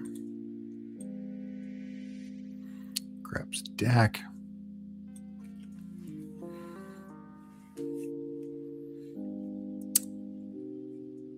And Dowdle, that definitely was kind of hoping Dowdle would come back. So really good pick there. It does sound like it's a kind of a split right now between Dowdle and Warren. And to me, I think just if it ends up 50-50, I want Dowdle. I think he's got greater touchdown upside. And, I'm still kind of in the camp that if it's just to break one way, it's probably going to be Dowdle's direction.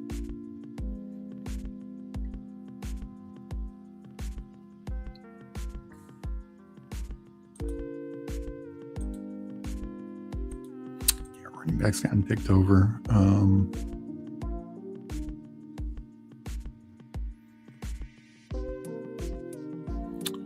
Go Chris Godwin.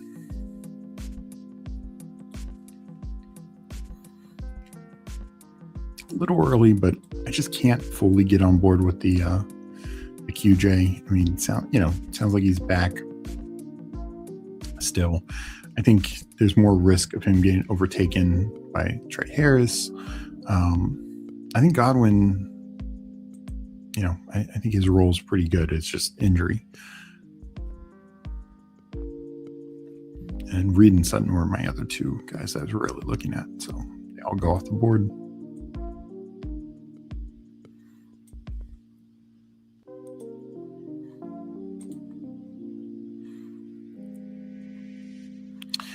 Curious, and Mike Robb might be able to confirm this. I think I heard no team with elite quarterback has ever won BBM. Do you think that is because people often go to quarterbacks with elites? So I think it depends on what we're defining elite quarterback, because if I'm not mistaken, the year Liam won, it was Josh Allen team.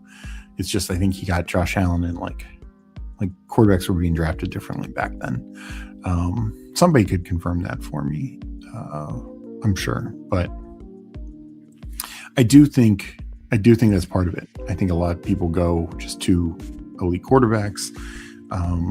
So I think there's that impact, and part of it is overall, I'll say it's more noise than substance. I think a lot of it is just elite quarterbacks haven't always had the greatest playoff runs, especially all games. Like 2 years ago, Josh Allen was the most amazing Week 15 quarterback you could ever want, and then doesn't have great games the next 2 weeks.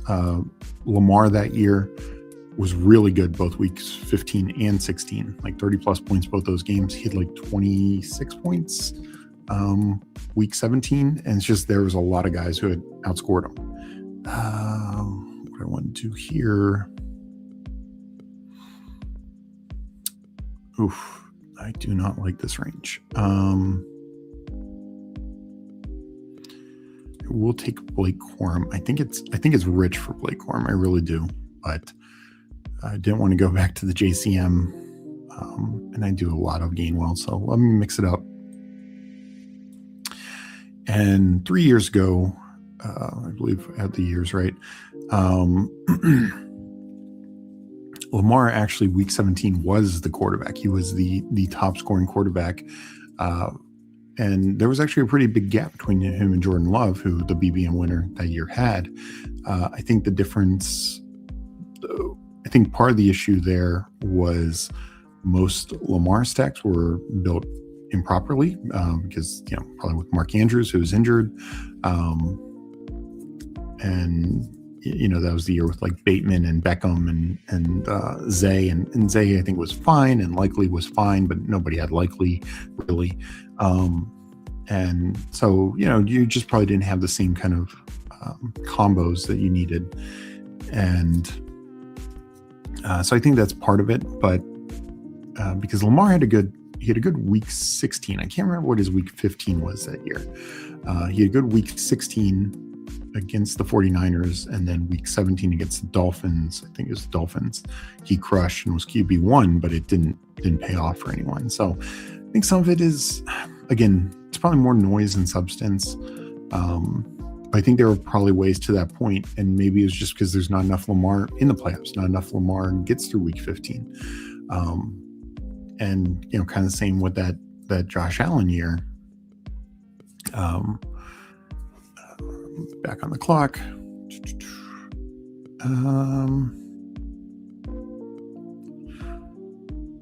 Let me go. I'll go Pittman. 1-3-4-1. That Josh Allen year, you needed. Josh Allen could have advanced any number of teams, but yeah, it wasn't going to help you win week 17.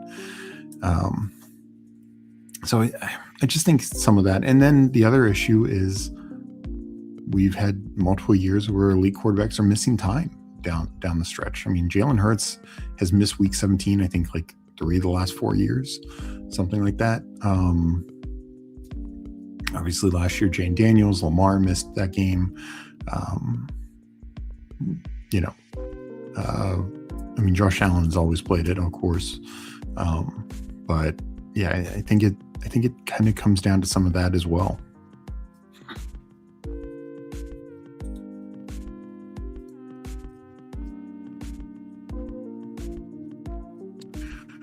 Burrow also won 2 years in a row. Yeah, it's just, I think they were, well, I don't know if it's 2 years in a row, but I think he was on Liam's team also and just drafted later? I just don't, I think both times he was drafted like 8th round or later.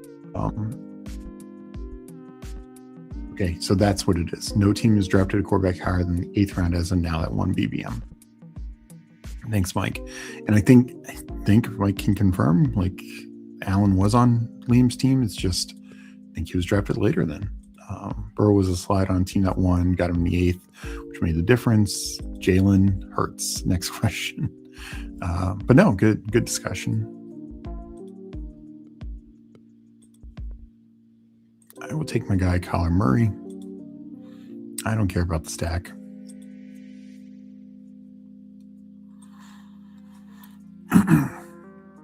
But I do think the 3 quarterback thing is a factor. I mean, we just see it. You need to produce for 3 straight weeks, particularly in the BBM with the bigger pods. And even Lamar 2 years ago was really good. He was like quarterback 3 or 4 week 15. I think he was quarterback 1. He was quarterback 1 or 2 week 16, if I'm not mistaken. But then week 17, he was like quarterback 7. Just because you had guys like Baker and of course Burrow. I think Nix was even above him. Lamar was good, just not great that week. Because I had Lamar in the Elim finals that year, and I thought really, that was going to be really good. And fortunately, they blew out the Texans, and he had a good game, but didn't need to have a great game because of it.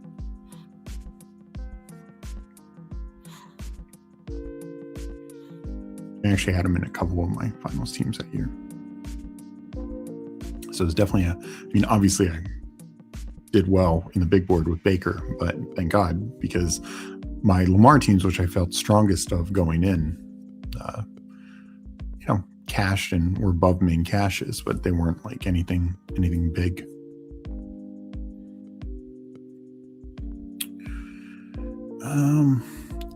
I don't care about the stack with Shakir or not. Let me go Debo. Let me go Coker.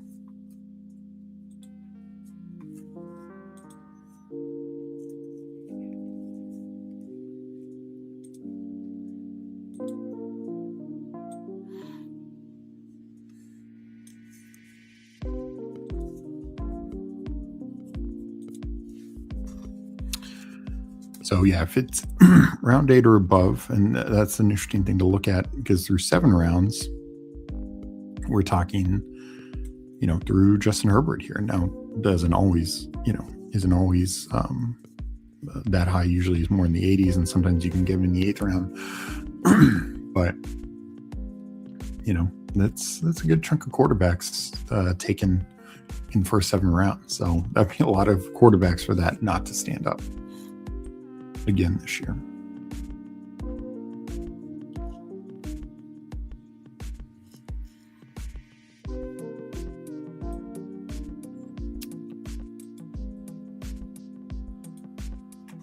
All right, let's go back.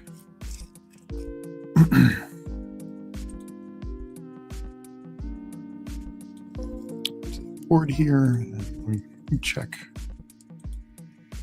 Twitter and see if any news has happened.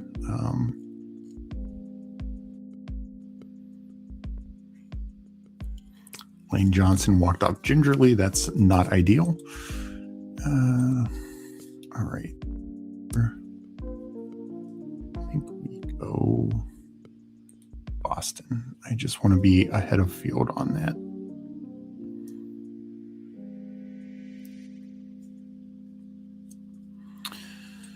So I think it will just be a 7 wide receiver team. Just need one more tight end. Do need to catch up our running back.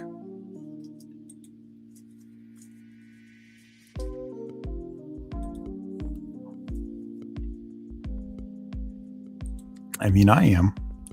I think Justin Jefferson, I don't think people realize just how bad it was with McCarthy last year. So I know a lot of people are down on Kyler Murray. I would say I'd really look into Kyler Murray, and his numbers have been good. Is he Josh Allen? No. Is he, healthy Lamar? No. But he still remains a good quarterback. And, Jefferson has succeeded with less. Your Cousins went down. Jefferson was still succeeding. With Carson Wentz last year, he was still succeeding. If Carson Wentz is the Mendoza line, so to speak, then Kyler Murray is well above that line.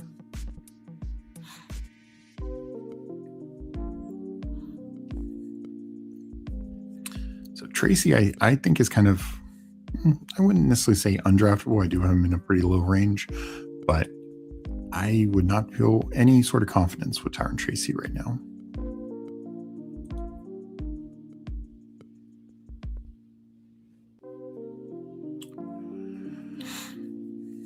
So I'm going to pull this up. I'm not going to take Strange. I mean, I like Strange, but I want to get some more T-Ferg.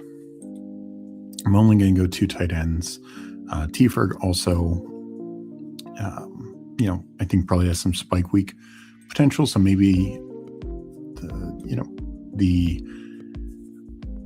while I think having a floor play tight end with Bowers is fine, I think honestly a spike week tight end with Bowers is maybe even a little better, because that's probably how it hits the flex, right? Like T-Ferg has a 20-point game and Bowers has a 15-point game or a 20-point game.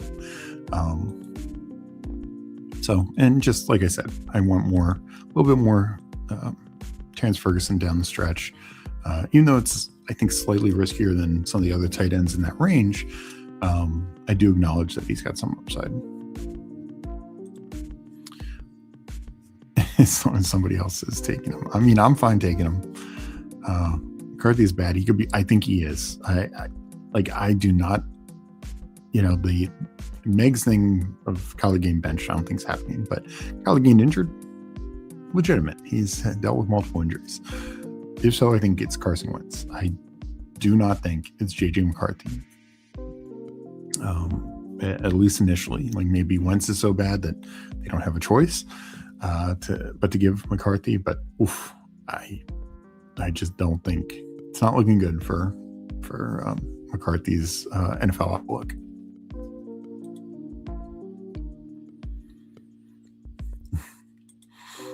I don't know. I honestly think he might be 2 injuries away. Yeah, that's where I'm at best ball Q. And I agree with this. We overthink a lot of elite wide receivers. Craziest comp I found was the only modern to match Neighbors' first read target share is prime Antonio Brown. Yeah. All right. Here,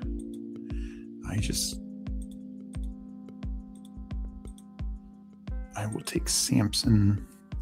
So I'm only going 2 tight end. We'll probably add a 3rd quarterback, but I'm actually fine even if it is like a Mendoza or somebody of that nature. Mendoza is not as great because I got 2 early buys.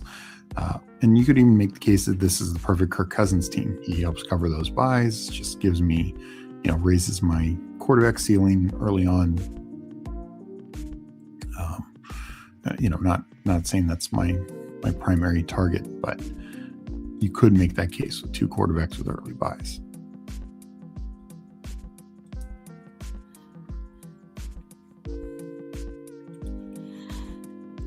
And yeah, like this is the Neighbors thing, and I understand like it's still probably more fluke than what we want, but Neighbors had that great rookie year he only had Daniel Jones for 9-10 games. I mean, Drew Lock played a bunch, Tommy DeVito played a bunch, and Malik Neighbors produced. So, there are just some of those receivers who can get it done regardless of who's at quarterback. Now, I don't think we don't want to just keep betting on that. And that's my issue with Garrett Wilson. But that's also the structure of the offense. Like, I don't love Frank Reich as an offense coordinator. I'm very, very bullish on Kevin O'Connell. So Cam Ward fell, but I'll take Aaron Rodgers. Give me the vet to cover those early buys. There's some running backs there I could take. I get it. But I have Pittman. Let's, to this point, let's not mess up this team, Josh Allen team. And who knows? Maybe it is Aaron Rodgers. Josh Allen gets to the finals, and then Aaron Rodgers is like one of his final games, just carves up that Titans defense.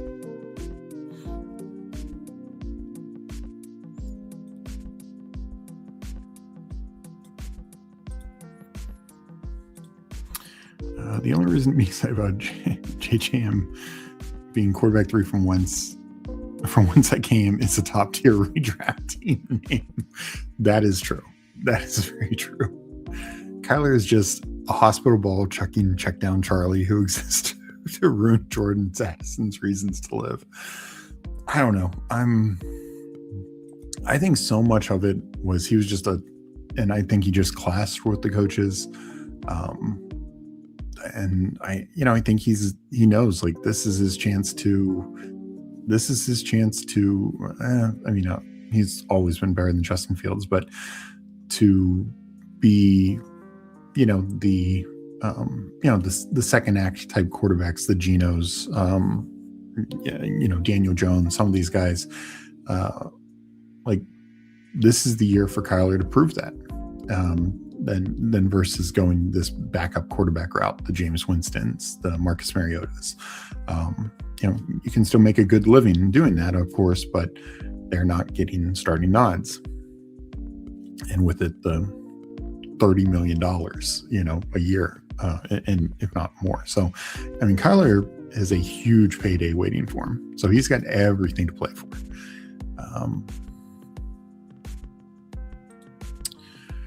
Go Braylon Allen.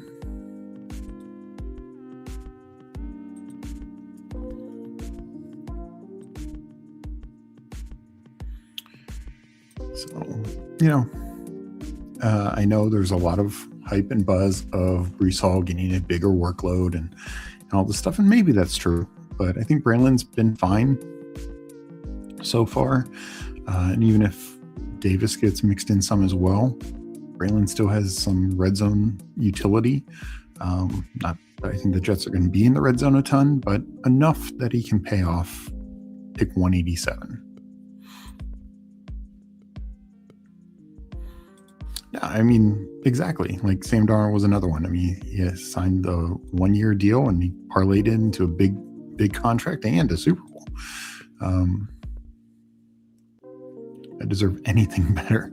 No, I agree. I just don't think Kyler is as bad as people make him out to be. I really don't. Like, I think a lot of people got burnt by Trey McBride for a couple years, and I don't even know if that was all Kyler. Kyler, from a fantasy standpoint, has finished at least top 12 in points per game every single year of his career. And even some raw stats last year, he was actually better than Jacoby Brissett in rate stats, like completion percentage, stuff like that. Touchdown rate, I believe. So the issue wasn't Kyler. The issue was Jacoby Brissett threw the ball, 12 times a game more than Kyler. So quarterback done, tight end done.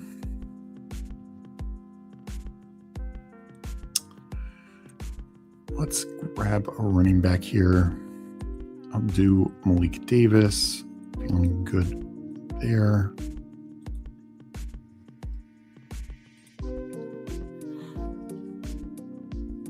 I think my running back room's now done.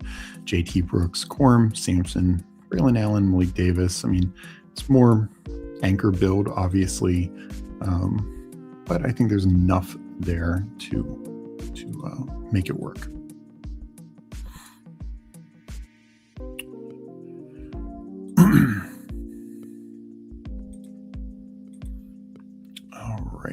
coming up here. I'm 2-keeper league. I have to keep one player from rounds 1 through 7, 1 through 8 to 15. I can keep Chase for 1 year, lose a first, Rome or Judkins for 3 years for a 7th. I'm assuming keep Chase. Yeah, because Chase, you're not going to get a better player with that first, would be the way I look at it. You know, like to me, and I don't know if it's PPR. Like if it's PPR, I think Chase might be the 101, you know. On like DraftKings and Drafters, I take him 101 sometimes. So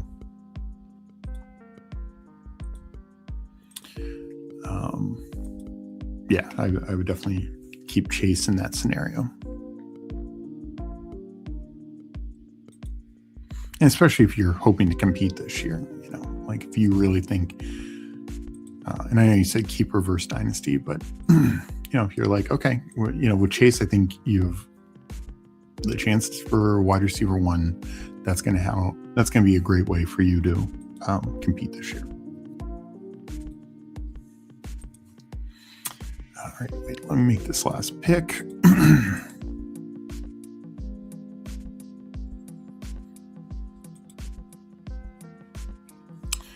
You can go Dotson here.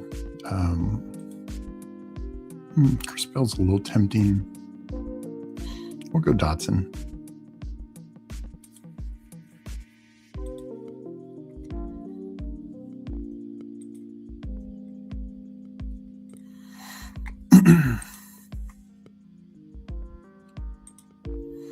All right, so this draft is finalizing. Let me catch up here. I have 9th round Bowers, who have kept 1, so that is locked. Giving up Loveland, 3-year keeper, 10th round. Yeah, I mean, I still would take Bowers over Loveland for that. Tua had that chance and isn't taking advantage. Yeah, for the Falcons, for sure. Trent Byrne was also the corpse of Zach Ertz. I mean, I think Zach Ertz was still a good tight end. I think people forget that. In fact, you know, I think Ertz and, you know, Kyler, they had some good games. So the real reason to get excited about Kyler is his running ability that we last saw 2 injuries ago that KOC can't even use because they are 1 hit away from getting her corpse wins. Yeah. I guess I just think, like, I'm looking at it more. I do think the rushing ability is still there. Let me just, you know, my guy, Kyler Murray. You know, even last year, right? I mean, we're talking, was it a 5-game sample? Yeah, 5-game sample.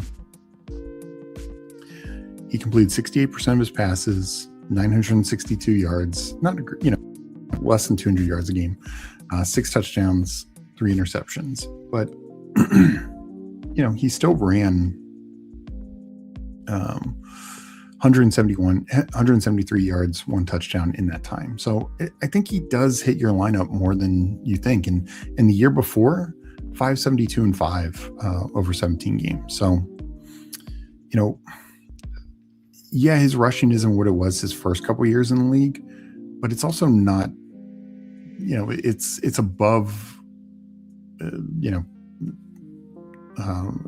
of like it's what Justin Herbert did last year, what Mahomes did last year. It's in that tier of rushing, and that can still be pretty solid. Yeah.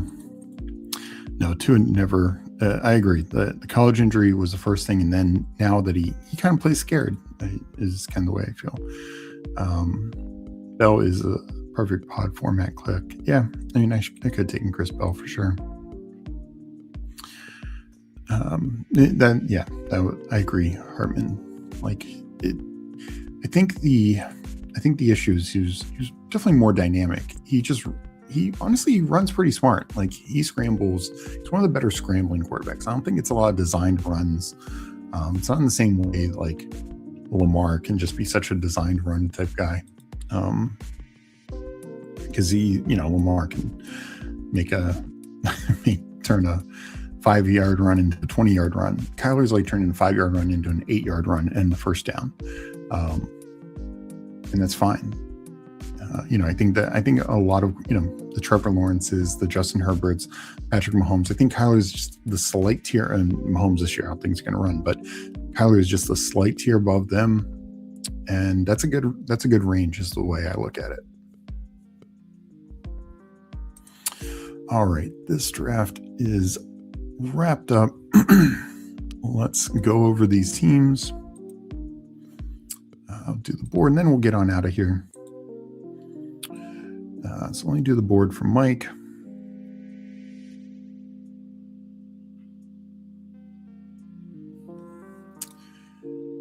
And, kind of talk through my team, so I don't need to really go through it too much. Overall, the, 2 tight end, extra running back, I think was the way to go. And, just like I said, having that big time upside of, QB1, RB1, tight end 1, that would be huge.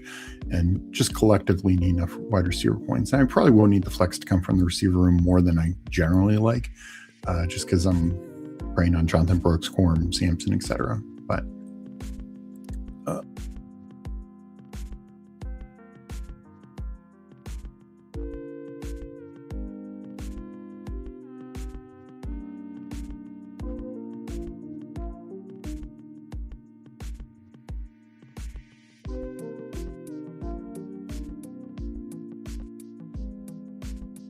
J.K. Dobbins could be starting for quite a bit as well.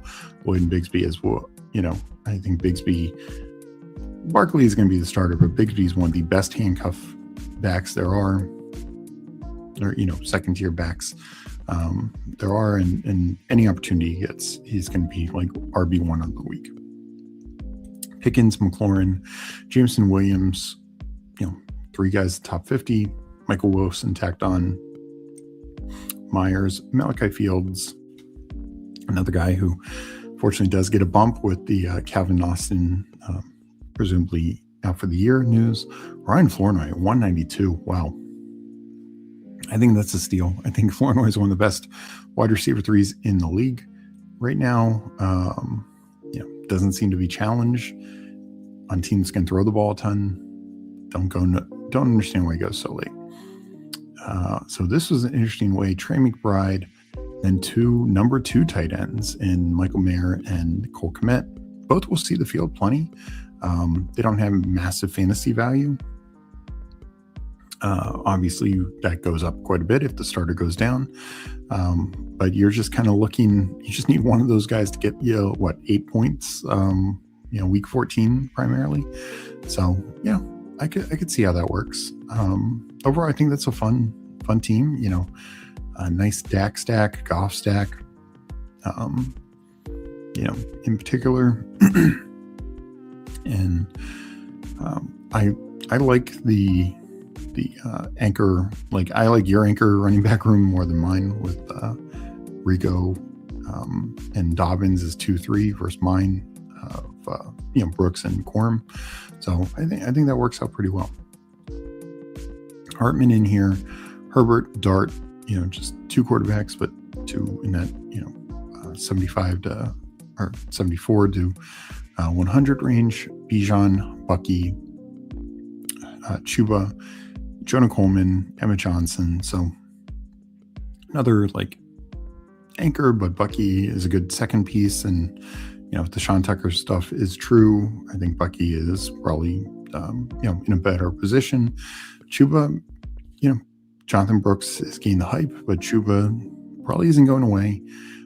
Jonah Coleman, he doesn't seem to be going away. And Emma Johnson, right now, technically, maybe he's behind D. Ricardo, but I would not be surprised if he's RB2 on the team. Malik Neighbors, Lad McConkey, DJ Moore, and DK Metcalf. Very strong top 4. Romeo Dubs. It goes way too late. As I said before, why is Romeo Dubs the clear number 2 receiver on the Patriots is going behind a guy like Deshaun Stribling? Make it make sense. Trey Tucker, Trey Harris, and he tacked on Chris Bell. And Chris Bell's a great late last round pick now. Kittle, Hawkinson, Freiermuth, 3 tight ends with Kittle, I think makes perfect sense. Got a low fall there as well. So yeah, no, that's a strong team. Just need the quarterback to stay healthy is the biggest thing. But otherwise, feel pretty good about where that team's at. Kings. Excuse me 1 second.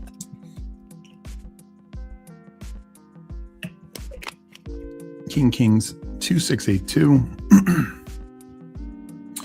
Burrow, Lawrence, Dave Montgomery, Tony Pollard, Kamanangai, Chris Rodriguez.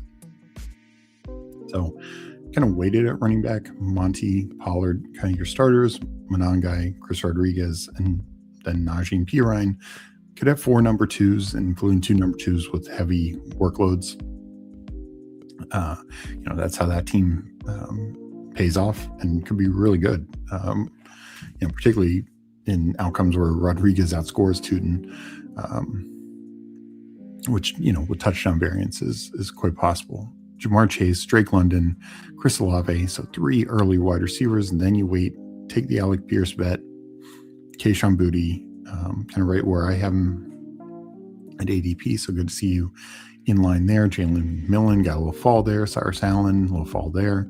And Zachariah Branch. I'm a little out on Branch because I think he's clearly behind Zacchaeus and kind of just a slot-only guy. I get it. You have London, so you're kind of making a team bet there. But I honestly think Dotson's going to just get way more targets and snaps than him. But overall, I like this wide receiver room. You have this top core, these 3 guys. Pierce is a spike week guy. Kayshon Boutte probably a spike week guy. Millen, Allen, and even Branch for depth. 2 tight ends, Loveland, Juwan Johnson. Totally fine on that. So no, I don't see any real holes or weakness in this team. I think it's built well. It's not just the players. I think it's how they combo together. I think your top 4 running backs are strong. I think Najee's just good value. Pirine, I don't really take him, but he's, RB2 in Cincy. So, makes sense, and particularly in a Burrow stack. Let me know if I'm missing anyone. I'll go to Played Hater. Willis, Daniel Jones, Cam Ward, 3 starting quarterbacks. Chase Brown, Breece Hall, Javonte Williams, Kenny Gainwell. Very strong running back room. 3 early, plus Kenny Gainwell, Kamani Vidal, who probably is not a 0. So I think, even if he is technically RB3 there, I kind of believe it. Like, he'll probably hit your lineup a couple times. Of course, has tons of contingent value.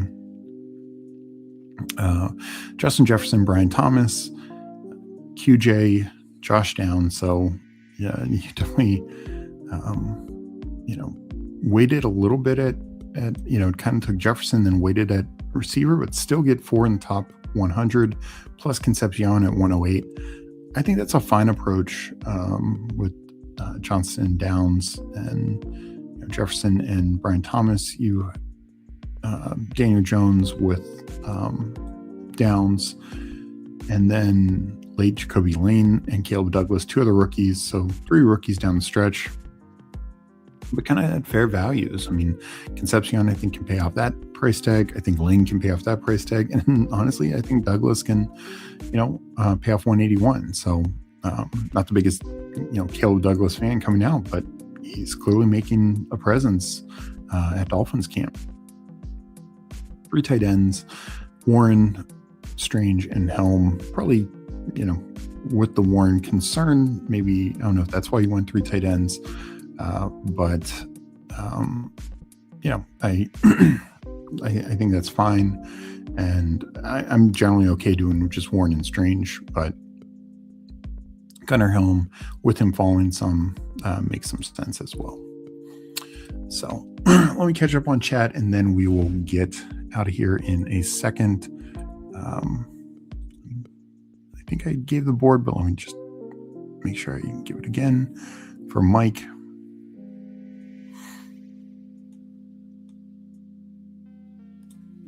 And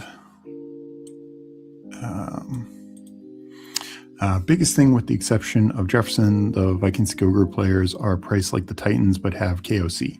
Yeah, I mean, like it is, Hawkinson goes late, Jordan Addison, goes later for a number 2 receiver. The running backs go mid-round. So I agree, like they're not priced well, which is actually a great way for Jefferson to pay off his ADP. And Kevin O'Connell, I think is a great coach, and I'm gonna just bet on that. Great separation metrics due to cornerbacks wearing out in coverage. Yeah, I mean we see that as well. Buddy man Mike, fun draft everyone. At least the Vikings have a great offensive line. Oh, right. Well, I mean, they just need to stay healthy. They've had a terrible injury luck the last couple of years. I think they got some decent guys. Darisaw, Brian O'Neill, a couple other guys. I can't remember the second year guy they drafted in the first last year, Donovan Jackson. So there's potential. We just have to see if it can stay healthy and come together. But we'll get out of here. That was fun. Good conversation. 2 good drafts. Appreciate everyone for joining me, jumping in chat, talking, drafting. Hope everyone has a great rest of the day, and I will catch you next time. Peace. If you're serious about crushing best ball in 2026, the Fanspeak Best Ball Guide is built for you. Inside, you'll find breakdowns for all 32 NFL teams, including coaching notes, strengths, weaknesses, and key stats to help you understand every offense heading into draft season. We've also created player profiles for every draftable best ball player, featuring advanced metrics, MVP stats, production data, and exclusive spike week charts that highlight league-winning performances. Looking for rookie analysis? Steve, our rookie guru, breaks down this year's incoming rookie class so you know which rookies to prioritize. And whether you're playing season-long, eliminator, or superflex best ball formats, you'll get strategy articles designed specifically for each contest type. The goal is simple. Put all the information you need in one place so you can draft with confidence all season long. The 2026 Fanspeak Best Ball Guide is available exclusively for paid Fanspeak Degen subscribers. Check the links below to join today and unlock everything you need to attack best ball season with an edge over your competition. Fanspeak's Best Ball Guide. Draft smarter, win more, and we'll see you at the top of the leaderboards.